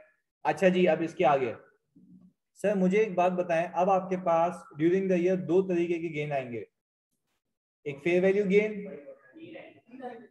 फिलहाल इसके हिसाब से, इस स्टैंडर्ड के हिसाब से fair value gain, organic gain. पर एक और चीज याद रखोगे, एक्सचेंज गेन या लॉस भी आएगा। पर अब एक चीज याद रखना, आपके लिए एक चीज बता रहा हूं, डॉलर के हिसाब से क्यूमुलेटिवली डॉलर का जितना भी गेन है वो फेयर वैल्यू गेन है।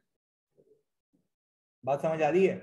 सर वापस से बता दें भाई, मैं कह रहा हूं डॉलर की वैल्यू में जितना भी इजाफा आएगा, चाहे वो एज के हिसाब से आए या व्हाटसोएवर, उसकी फेयर वैल्यू मार्केट के चेंज के हिसाब से है। मैं कह रहा हूं वो कुल मिला के फेयर वैल्यू गेन है, क्योंकि डॉलर में जितना भी इजाफा हो रहा है वो फेयर वैल्यू गेन है for the purpose of calculation of exchange gain. बात समझ आ रही है भाई? एक्सचेंज गेन या लॉस निकालने के लिए तो डॉलर की जितने भी इंक्रीज है वो मेरे लिए टोटल बेसिस पे क्या है, फेयर वैल्यू गेन है। और फेयर वैल्यू गेन के भी 2 बाइफरकेशन है, एक एज का इंक्रीज, एक मार्केट का इंक्रीज। बात समझ आ रही है जी? अच्छा जी, अब एक एक करके तुमने डिस्कस करना है। सर रिपोर्टिंग डेट पे अगर मैं देखूं कि भाई मैं अज्यूम ये करूं कि इसकी एज चेंज ही नहीं हुई, ऐसा ही है, तो उसकी वैल्यू $1800 हो गई है। अच्छा, तो ये फेयर वैल्यू गेन आ गया। चलें जी, कितने डॉलर का? $300 का। अच्छा, पर सर ये $300 जो है वो 2 साल वाले कितने थे? 4 थे, $1200। चले, अच्छा सर $1200 का गेन आ रहा है, सही है जी। अच्छा, इसको रिकॉर्ड भी तो करना है मुझे, तो ये जो गेन आ रहा है आपका, इसको कौन से रेट से मल्टीप्लाई करूं? स्पॉट रेट से सर 117, क्योंकि इस दिन पे आ रहा है,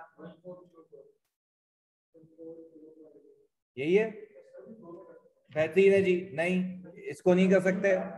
117 देखो, ये रिपोर्टिंग पे आया, मैंने क्या कहा है, तुम आईएस 21 के लिए तो पूरा का पूरा फेयर वैल्यू गेन मानोगे। अभी इसको करेंगे ना 2 में जानी, अभी तो बायोलॉजिकल गेन आएगा। चलिए जी भाई, यहां तक समझ आता है? ऑनलाइन वालों जल्दी बता दो, क्लियर है? ओके, आगे। अब मुझे एक बात बताओ सर, मेरे पास जो $2000 की वैल्यू रखने वाली काउस थी, उसकी अब 3 साल ही अज्यूम करूं तो 2300 की वैल्यू हो चुकी है। तो 2300 माइनस $2300, ये कितने थे मेरे पास? 3। कितना आ गया? $900। इसको भी 117 से मल्टीप्लाई करूं, 105,300, ऐसा ही है जी। अच्छा जी सर, ये दोनों चीजें करने के बाद मुझे पता लग गया मेरा टोटल फेयर वैल्यू गेन कितना है, 245,700। क्लियर है जी? अच्छा जी, अब मुझे ये भी तो बताना है कि इसमें ऑर्गेनिक गेन कितना है। अब आप अज्यूम ये करो कि इनकी जितनी भी एज थी वो कांस्टेंट थी, अब इनकी एक्चुअल वैल्यू $1800 और $2300 हो चुकी है, ऐसा ही है। पर क्या मैं ये कह सकता हूँ 2 साल वाला 3 साल का हो चुका? तो सर 1800 माइनस 2300, $500 का पर एनिमल पे गेन आया है। तो ये कितने थे 4, 2000 आ गया।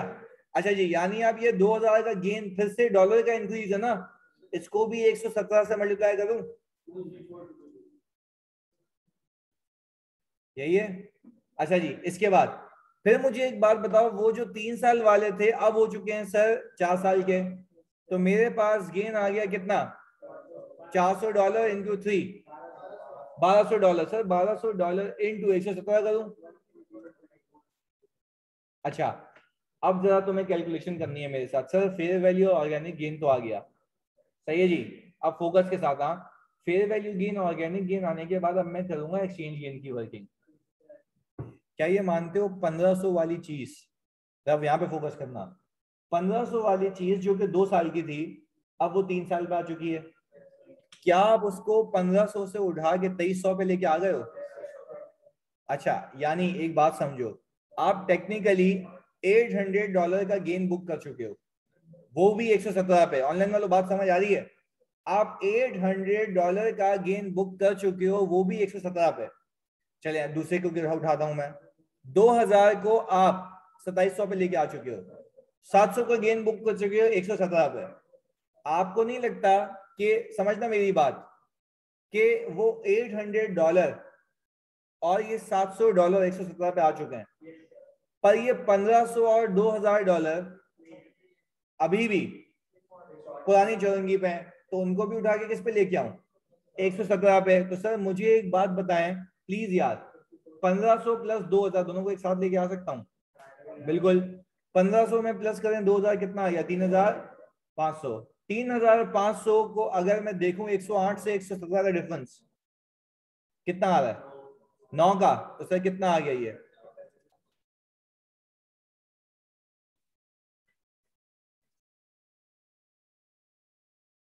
$1500 117 इंटू 108, 4 है ना मेरे पास, 4 और 3 को भी मल्टीप्लाई करो, फिर अलग अलग करेंगे बिल्कुल।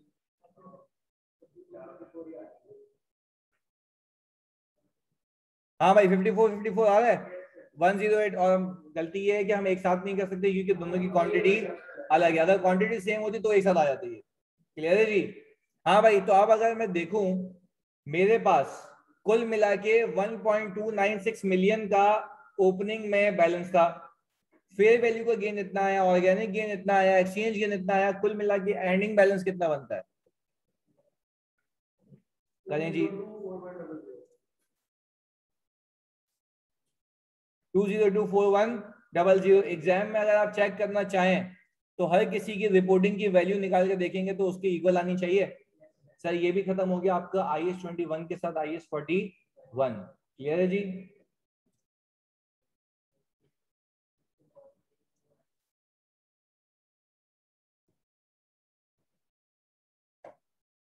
अच्छा जी, प्लीज इधर देखिएगा, मैं जरा इसको तुम्हें उस पर करा देता हूँ, इसका टाइम नहीं बचा था अपने पास।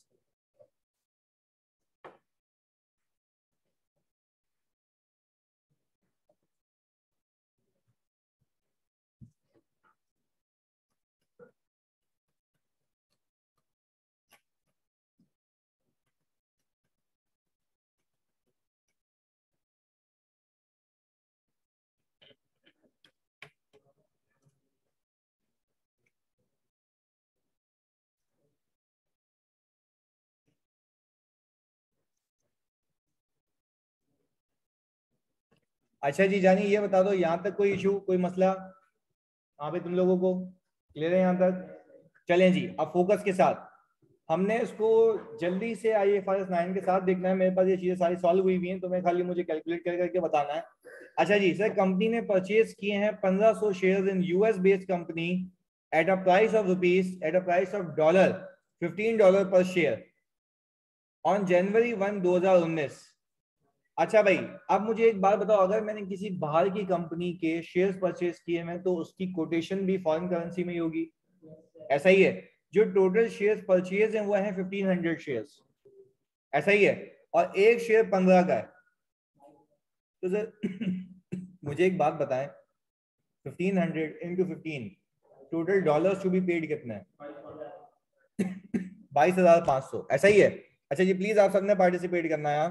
अच्छा, अगर ये $22,500 हैं टू बी पेड, पर मुझे IFRS 9 में एक चीज याद आएगी कि ट्रांजैक्शन कॉस्ट भी इंकर होती है। अच्छा, अब जो ट्रांजैक्शन कॉस्ट पप्पू आप इंकर करेंगे लोकल करेंसी में, वो डॉलर्स में। चलें, अब एक काम करें सर, इस वाले सवाल में मैं अज्यूम ये कर रहा हूं कि ट्रांजैक्शन कॉस्ट है कोई 2% की, सही है। आप सिर्फ 15 का 2% निकालें, कितना है? 0.3 आता है।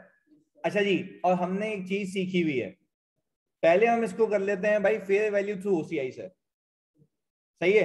फेयर वैल्यू थ्रू OCI हो तो हमने ये सीखा हुआ है कि आप fair value plus transaction cost पे कैपिटलाइज करते हैं, क्योंकि ट्रांजैक्शन कॉस्ट भी कैपिटलाइज होती है। तो सर क्या मुझे ये शेयर 15 का पड़ा या 15 प्लस 2%? अच्छा, यानी ये आएगा 15.3 पर डॉलर का। अच्छा जी, अब आप एक काम करेंगे, 1500 जो आपके शेयर्स हैं उसको 15 से करेंगे मल्टीप्लाई, या 15.3? चलें जी, आपको आ गया 22950। भाई ऑनलाइन वालों के ये दिखता है आपको सामने?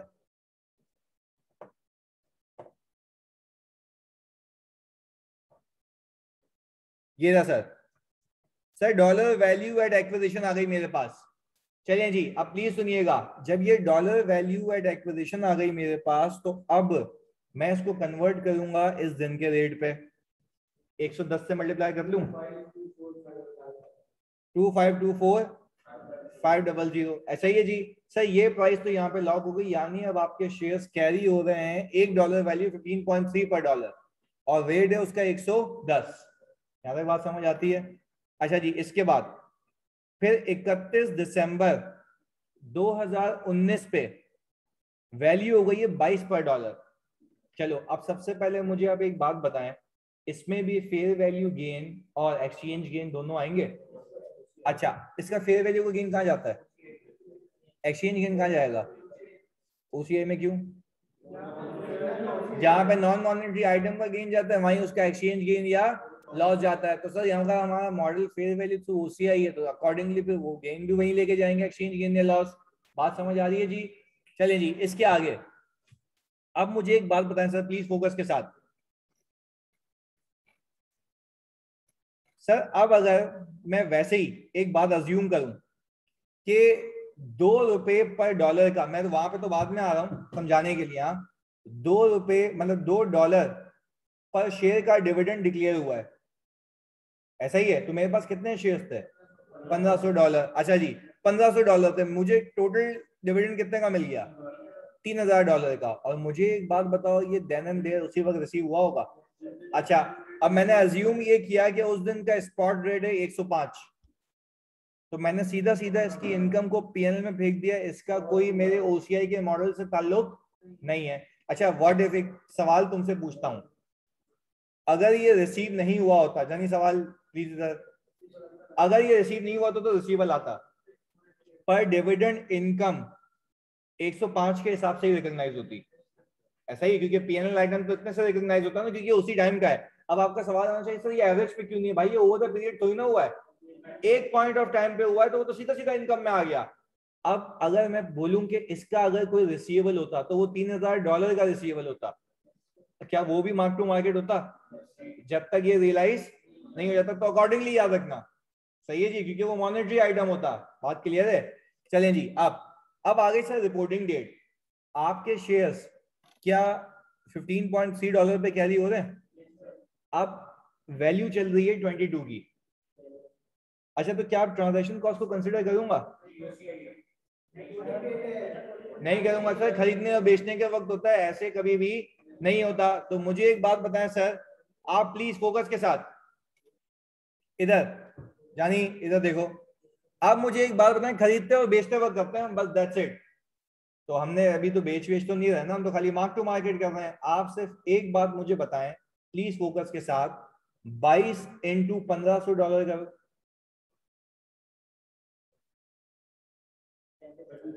$33,000, ऐसा ही है। और 15.3 इंटू $1,500 करो, 22,950, ऐसा ही है भाई। जब तक रिसीव ना हो डिविडेंड गेन रिकॉर्ड करेंगे, बिल्कुल जी फरिया, ऐसा ही है। उसके लिए अगर वो रिसीव नहीं होता, अच्छा जी, आपको इतना पता है कि आपने अभी अपनी बुक्स में $22,950 रिकॉर्ड किए हैं इन्वेस्टमेंट के नाम पे, ऐसा ही। और वो कितने पे कैरी हुए हुए? 115 पे, 110 पे, 110 पे कैरी हो रहे हैं। सही है जी भाई, 110 पे कैरी हो रहे हैं, वो डॉलर्स हैं 22950 के ऊपर, हमने कैलकुलेट भी किया हुआ था। अच्छा, पर क्या आपके डॉलर की वैल्यू में इजाफा हो गया है? क्योंकि आपका शेयर 22 रुपए का हो गया है, ऐसा है।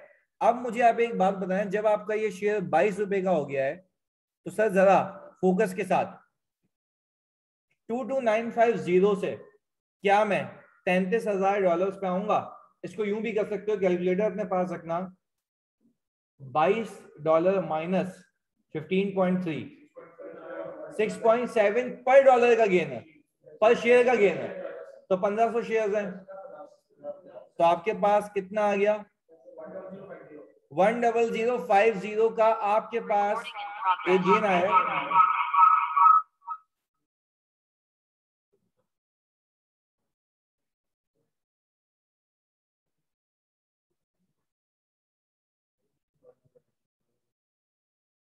अच्छा जी सर, अब इधर, अब मुझे एक बात बताएं सर, आपके पास एक गेन आ गया, कितना बोला आपने? 10,050 का। अच्छा जी, अब 10,050 का फेयर वैल्यू का गेन है ये, क्योंकि डॉलर का इंक्रीज है।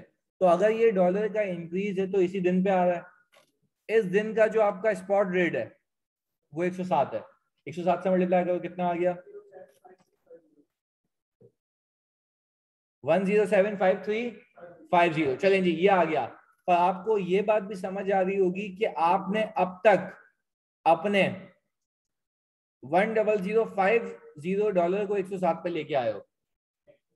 आपके अभी जो पुराने डॉलर हैं वो अभी भी 110 पे हैं। अब देखो यहाँ पे हो रहा है नुकसान, 110 से आ रहे हो 107 पे, पर ये एक्सचेंज में लॉस हो रहा है। फेयर वैल्यू में क्या हो रहा है? गेन हो रहा है। वेरी गुड जी। तो अब मुझे एक बात बताएं, 107 माइनस 110, ₹3 पर डॉलर का लॉस है। तो ऐसे कितने पुराने डॉलर हैं? 22950। अच्छा, आप टोटल डॉलर निकाल के रख लेना अपने पास आसानी के लिए, समझ आ रही है बात? तो सर मैंने 22950 से मल्टीप्लाई किया तो कितना आ गया? 68850। पर इस पे लॉस आया, ये लॉस भी कहाँ लेके जा रहा हूँ देखो, ओसीआई में। अच्छा जी, अगर यही मॉडल समझने के लिए कह रहा हूँ पीएनएल वाला होता, तो पहले तो एक काम, ट्रांजैक्शन कॉस्ट एक्सपेंस आउट होती, बाकी सारा काम सेम रहता। बात समझ आ रही है? ट्रांजैक्शन कॉस्ट सिर्फ क्या होती? एक्सपेंस आउट, बाकी सारी चीजें क्या रहती? सेम रहती। बात समझ आती है जी? चलिए जी सर, ये तो हो गया इक्विटी सिक्योरिटीज में आपका फेयर वैल्यू थ्रू ओसीआई और फेयर वैल्यू थ्रू पीएनएल। अब सर ये एक सवाल है, सर इसको मैं डेट सिक्योरिटी के अमोर्टाइज कॉस्ट से करा देता हूँ। सही है जी, जरा फोकस करना आप। सर हमने 2000 बॉन्ड परचेज किए हैं एक यूएस बेस्ड कंपनी में, और हर एक की प्राइस कितनी है? 10.5 पर बॉन्ड ऑन January 1, 2019। देखो यहाँ पे इस दिन की फेयर वैल्यू आई हुई है, ऐसा ही है। अच्छा जी, रिडेम्पशन है December 31, 2021 पे। अच्छा, अगर मैं December 31, 2021 पे है तो 19, 20 और 21 कितने सालों की? 3 साल। अच्छा जी, ट्रांजैक्शन कॉस्ट एप्लीकेबल है 2%, इफेक्टिव रिटर्न है कितना? 7.280। अच्छा, for amortise cost and fair value through OCI, हमने बखूबी सीखा हुआ है कि हम इन दोनों के लिए आयादा सेम रखते हैं। और फिर मैंने एक और चीज सिखाई थी, याद रखना है कि आप को अगर एग्जाम में फेयर वैल्यू थ्रू पीएनएल में भी आयादा एक ही दिया हो तब भी काम चला लेना, फिर वही वाला सीन करना जो आप फेयर वैल्यू थ्रू ओसीआई के साथ करते आए हो। क्लियर है जी? अच्छा, फोकस के साथ आप मुझे एक बात बताओ, ये सारी इन्वेस्टमेंट डॉलर में है, तो मैं शेड्यूल भी किसमें बनाऊं? अमोर्टाइजेशन भी टेक्निकली डॉलर में होगी होगी। बात समझ आ रही है जी? अच्छा जी, पर initial recognition fair value plus transaction cost पे होगी। चलिए जी, फोकस के साथ। सर 2000 बॉन्ड्स हैं, ₹10 पर डॉलर का एक बॉन्ड है, तो मैंने 10.5 क्यों दिए? 0.5 का प्रीमियम है। अच्छा लें जी, वेरी गुड जी। अब मुझे जरा कैलकुलेशन करके ऐसे ही बता दें कि मैंने कैपिटलाइजेशन कितने पे की होगी in dollars? Total total capitalisation amount wise sir 21420 भंगियों लिखा हुआ है, ऐसा ही है। ये फेस वैल्यू थी, ये प्रीमियम था, और ये टोटल फेयर वैल्यू थी। ट्रांजैक्शन कॉस्ट हमेशा फेयर वैल्यू पे लगती है 2%, या आगे 21420, ऐसा ही है। तो सर ये सारी की सारी डॉलर में पे की होगी, पर रिकॉर्ड किस में की होगी? पीकेआर में। मुझे देख के बताओ यहाँ से रेलेवेंट एक्सचेंज रेट कौन सा है? 110। तो 110 पे मैंने इन्वेस्टमेंट डेबिट और कैश क्रेडिट किया होगा कितने का भाई? 2356200। यहाँ तक कहानी क्लियर है? पक्की बात है। चलें जी, अब मुझे एक बात बताएं, मैंने शेड्यूल बना लिया होगा डॉलर में। चल जी, प्लीज खाली एक रिवीजन के तौर पे कह रहा हूँ, एक बार ही कैलकुलेट करके चेक कर लो। यानी ओपनिंग में ये प्लस होता है, वो माइनस होता है, तो क्लोजिंग आता है, ऐसा ही है। एक बार खाली आईआरआर के हिसाब से। और ये शेड्यूल में फिर रिपीट करता चलूं, मैंने बनाया किस करेंसी में? डॉलर में, फॉरेन करेंसी में।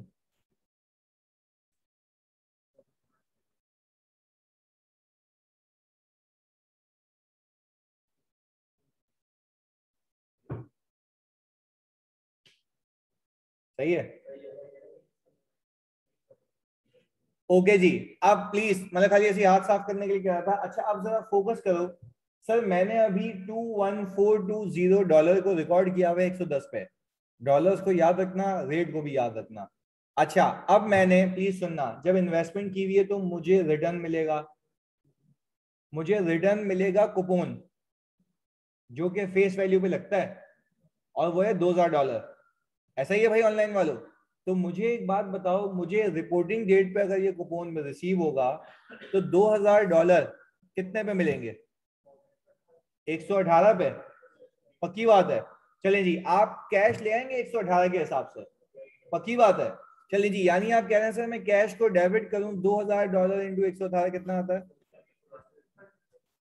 236,000। पक्की बात है? चलें जी सर, ये आ गया। हम नॉर्मल अकाउंटिंग में पता है क्या करते थे? Cash debit, interest income credit, investment credit, वो इन्वेस्टमेंट की अमोर्टाइजेशन होती थी। पर भाई वो इन्वेस्टमेंट की अमोर्टाइजेशन जो होती थी वो पीकेआर में होती थी। यहाँ पे हो रही डॉलर में, आपको करनी पीकेआर में, कन्वर्ट करनी पड़ेगी। पर एक बात याद रखो, ये जो आपने इंटरेस्ट इनकम कमाई है, क्या आपने एक ही दिन पे कमाई है? Over the period? Over the period. तो पीएनएल आइटम जो ओवर द पीरियड आ रहा है, तो क्या उसके लिए मैं कौन सा रेट यूज करूं? एवरेज कौन सा है? 114। तो भाई मैं ये कह रहा हूं कि ये पैसे एक्चुअल पे रिसीव किए हैं, इनकम बुक करूंगा एवरेज पे। ऐसा ही है, क्योंकि अकाउंटिंग भी तो फॉलो करनी है ना। तो मुझे बताओ, इनकम क्या $1560 है? इनकम को 114 से मल्टीप्लाई करो सर, 177,840, यही आता है भाई। चलिए जी, ऑनलाइन वालों जल्दी बता दो, यहां तक कोई पंगा? जल्दी से, फौरन से।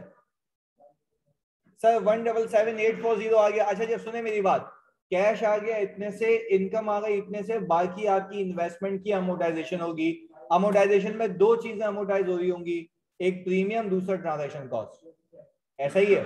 अच्छा जी सर, आपके पास अमोर्टाइजेशन आ गई 58160 पीकेआर में। अब देखो यहाँ पे हम ये हमेशा बैलेंसिंग फिगर निकालेंगे, क्योंकि उसमें भी बैलेंसिंग फिगर निकालते हैं। अब देखो इस 58160 में, इस 58160 के अंदर प्लीज सुनना, दो चीजों की अमोर्टाइजेशन हो रही है, ट्रांजैक्शन कॉस्ट की और प्रीमियम की। पर मसला ये है कि मल्टीपल रेट्स पे हो रही है। इसमें कुछ पोर्शन अमोर्टाइज हो रहा है, समझना मेरी बात, कुछ पोर्शन यानी कुछ चीज अमोर्टाइज हो रही है। ये मैं एक सिखा रहा हूँ अभी, इंशाल्लाह सुनो। इसमें जो अमोर्टाइजेशन हो रही है वो दो चीजों के ब्लेंड पे हो रही है, एक एवरेज से क्लोजिंग का डिफरेंस, एक ओपनिंग से क्लोजिंग का डिफरेंस। मेरे लिए जिंदगी अजाब हो जाएगी अलग अलग करना, तो इसलिए मैं उस पंचायत में जाऊंगा ही नहीं। मैं सिंपल एक काम करूंगा कि मैं देख लूंगा कैरिंग अमाउंट है क्या, होनी क्या चाहिए। बात समझ आ रही है? चले जी, क्या आप ये मानते हैं पीकेआर के अंदर, प्लीज सुनना, पीकेआर के अंदर आपने 2356200 पे इन्वेस्टमेंट को रिकॉर्ड किया हुआ था, कम कितने से हो गई? 58160 से। भाई उतने से रिकॉर्ड की थी, इतने से कम हो गई है, लॉजिकल बात है। ये देख लो भाई, इन दोनों का जो डिफरेंस है यही है ना। इसमें से ये माइनस करो अमोर्टाइजेशन,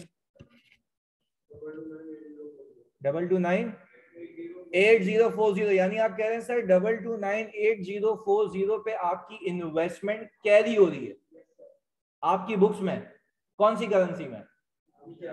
पीकेआर में। ऐसा है भाई? ऑनलाइन वालों प्लीज लिख के बताओ कितनी अमाउंट आ रही है जल्दी से, फौरन से बता दो यार, मर गए हो क्या? 22988040 ऐसा ही है। पर मुझे एक बात बताओ, अब मैं जाके चेक करूंगा क्या ये डॉलर भी इतने बनते हैं? अब ये डॉलर उठाओ 20980, इसको आप मल्टीप्लाई करें 118 से, 2475640। अच्छा जी, यानी अब आप एक काम करें ना सर, आपने इसको जी इतने पे ओपनिंग पे था, इतने से अमोर्टाइज हुआ, इतने पे आ गया था, होना चाहिए 2475640। तो इतना मैं क्या बुक कर लूं?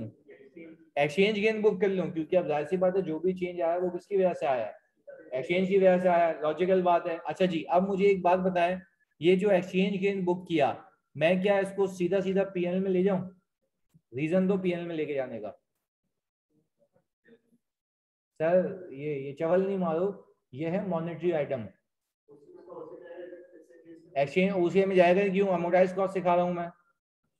अमोर्टाइज कॉस्ट में फेयर वैल्यू गेन तो हो ही नहीं सकता, तो फिर भी ये देखो इसका जो एक्सचेंज गेन आ रहा है, क्योंकि ये कौन सा आइटम है? मॉनेटरी आइटम है, क्योंकि आपका राइट टू रिसीव कैश है। बात समझ आ रही है? तो भले ही ये फेयर वैल्यू पे कैरी नहीं हो रहा हो, तब भी इसको एक्सचेंज गेन या लॉस के लिए हम क्या करेंगे? मॉनिटर करेंगे। बात समझ आती है जी? चलें सर, ये हो गया सर इन्वेस्टमेंट डेबिट और फेयर वैल्यू का एक्सचेंज गेन या लॉस क्रेडिट। बात समझ आती है जी? चलिए जी, अब मुझे एक बात बताएं सर, यानी जो भी सवाल आया, देखो ये मतलब इसमें जितनी भी लंबी कर लो, तुम 10 सवाल कर सकते हो, सब में कॉन्सेप्ट एक ही है। अब एक और बात सुनो, अगर यही सवाल फेयर वैल्यू थ्रू ओसीआई का होता डेट सिक्योरिटीज में, तो प्लीज एक बात सुनो, समझो पहले। अब आप क्या करते, जरा सुनने की बात है। पहले तो आप एक कैरिंग अमाउंट निकाल लेते। क्या निकाल लेते? Carrying amount. कैरिंग अमाउंट कैसे निकलती? सही वही इन्वेस्टमेंट की वैल्यू माइनस अमोर्टाइजेशन। क्लियर है? आपकी कैरिंग अमाउंट आ जाती पीकेआर में, सेट है। फिर आप लेके निकालते एक fair value gain. Fair value gain कैसे? डॉलर को डॉलर से कंपेयर करके। सर अच्छा, इसमें डॉलर को डॉलर से कंपेयर नहीं किया ना मैंने, क्योंकि यहाँ पे डॉलर ही नहीं आगे। बात समझ आ रही है? देखो लॉजिक लगाओ, फोकस करो। वो क्या केस होता सर? वो ये वाला केस होता, 20980 डॉलर हमने यहाँ पे किस पे लेके जाने होते? फिर 23,000 डॉलर पे। तो ये आता फेयर वैल्यू गेन। भाई बात समझ आ रही है? कौन सा गेन आता? अच्छा, पिछली कहानी सेम रहती, ये कौन सा गेन आ जाता? साथ साथ बोलना, कौन सा गेन? Fair value gain. अच्छा, तो ऊपर वाले में क्यों नहीं किया था ये? अमोर्टाइज कॉस्ट पे था, तो फिर भी खाली एक्सचेंज गेन के लिए मॉनिटर किया था। ऐसा ही है, तो मैंने क्या किया था, कैरिंग अमाउंट इन पीकेआर निकाल के सिर्फ 20980 डॉलर को मैं एक्सचेंज गेन से रीवैल्यू कर लिया था। दोनों में फर्क समझ आ रहा है या नहीं आ रहा? जल्दी बताओ। ऊपर वाले केस में opening investment minus amortisation carrying amount in PKR आ गई थी, और मैंने देखा 20980 को होना कितने पे चाहिए, दोनों का डिफरेंस एक्सचेंज गेन मार दिया। क्लियर है ये बात? ऊपर से अभी एविडेंट है ये बात, अभी सीख के आए। इसके अंदर अमोर्टाइजेशन तो करनी करनी है, उसके बाद दो गेन्स निकालने हैं। पहला फेयर वैल्यू गेन, दूसरा एक्सचेंज गेन। तो सर यहाँ पे करके दिखाना, यहाँ पे हुआ हुआ होगा, बिल्कुल हुआ हुआ है। देखो ये चीजें सेम है दोनों, 2356200 माइनस 58160, ये दोनों सेम है। अच्छा जी, अब इसके आगे, अच्छा फिर इसके बाद मैंने ऊपर क्या किया था, सिर्फ इसको कन्वर्ट करके चेक किया था कितना होना चाहिए, दोनों का डिफरेंस एक्सचेंज गेन मार दिया था। पर अब मैं ये नहीं करूंगा, पहले फेयर वैल्यू गेन निकालूंगा। फेयर वैल्यू गेन कैसे? इसको ले जाऊंगा फेयर वैल्यू पे। अच्छा पप्पू, अगर मैं इसको फेयर वैल्यू पे लेके चला गया तो मेरे पास 2020 डॉलर का गेन आ रहा है। क्या ये रिपोर्टिंग डेट पे आ रहा है? और रिपोर्टिंग डेट पे रेट कितना था? 114, 118 था। 118 में मल्टीप्लाई करें, ये ना 238,360, यही है भाई। चलें जी, यानी आप ये मानते हैं ना कि अब आपकी investment this plus this plus this पे आ जाएगी, क्योंकि इसकी भी तो एंट्री बनाओगे ना। इससे पहले वाले में आखिरी बार बता दो क्यों नहीं किया था। अमोर्टाइज कॉस्ट पे तो ये चुनौती थी नहीं। डायरेक्टली किसके लिए काम किया था? एक्सचेंज गेन के लिए। डायरेक्टली किसके लिए काम किया था? एक्सचेंज गेन के लिए। पर अब पहले किसके लिए काम किया? फेयर वैल्यू गेन के लिए। चले अब मुझे एक बात बताएं, आपकी टोटल कैरिंग अमाउंट में क्या ये हो गई after incorporating fair value gain या लॉस? क्लियर है? अब मुझे एक बात बताओ, आपकी अमाउंट आपकी बैलेंस शीट में, आपकी इन्वेस्टमेंट आपकी बैलेंस शीट में $23,000 पे होनी चाहिए, पर अब 118 पे होनी चाहिए। तो अब मैं 20980 को 118 पे लेके जाऊंगा 23 को, क्योंकि फेयर वैल्यू गेन भी आप ही ने रिकॉर्ड किया है ना। तो मुझे एक बात बताओ, अब आपकी रिफ्लेक्शन $23,000 की होनी चाहिए। तो $23,000 इंटू 118, 271,400, तो बाकी फॉरेन एक्सचेंज का गेन आ गया। अच्छा अब एक एक करके बताओगे ये गेन कहाँ जाएगा, क्योंकि मेरा मॉडल ये था मॉनेटरी आइटम है। सर हो गया खत्म IAS 21। क्लियर है जी? सर यार खुदा के वास्ते अब कल IAS 8 है, उसको लेके चलेंगे, सही है जी? पर प्लीज ना, अबे वो देखते हैं कल या तो IAS 8 या तो इंटेंजिबल, दोनों में से कोई एक चीज देख लेते हैं। अपने हिसाब से कर ले भाई, करते हैं अभी।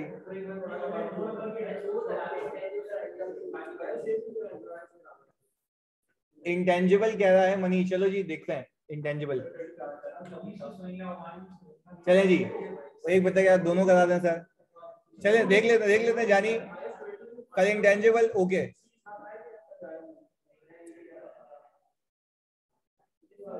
क्योंकि उज़ैफा मॉनेटरी आइटम है ना, मॉनेटरी आइटम है, रिसीवेबल ही है। क्लियर है? इसलिए PL में ही है। तो तू करा देना कुछ।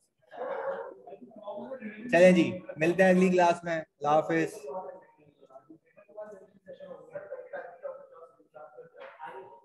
ये बैलेंसिंग फिगर बिल्कुल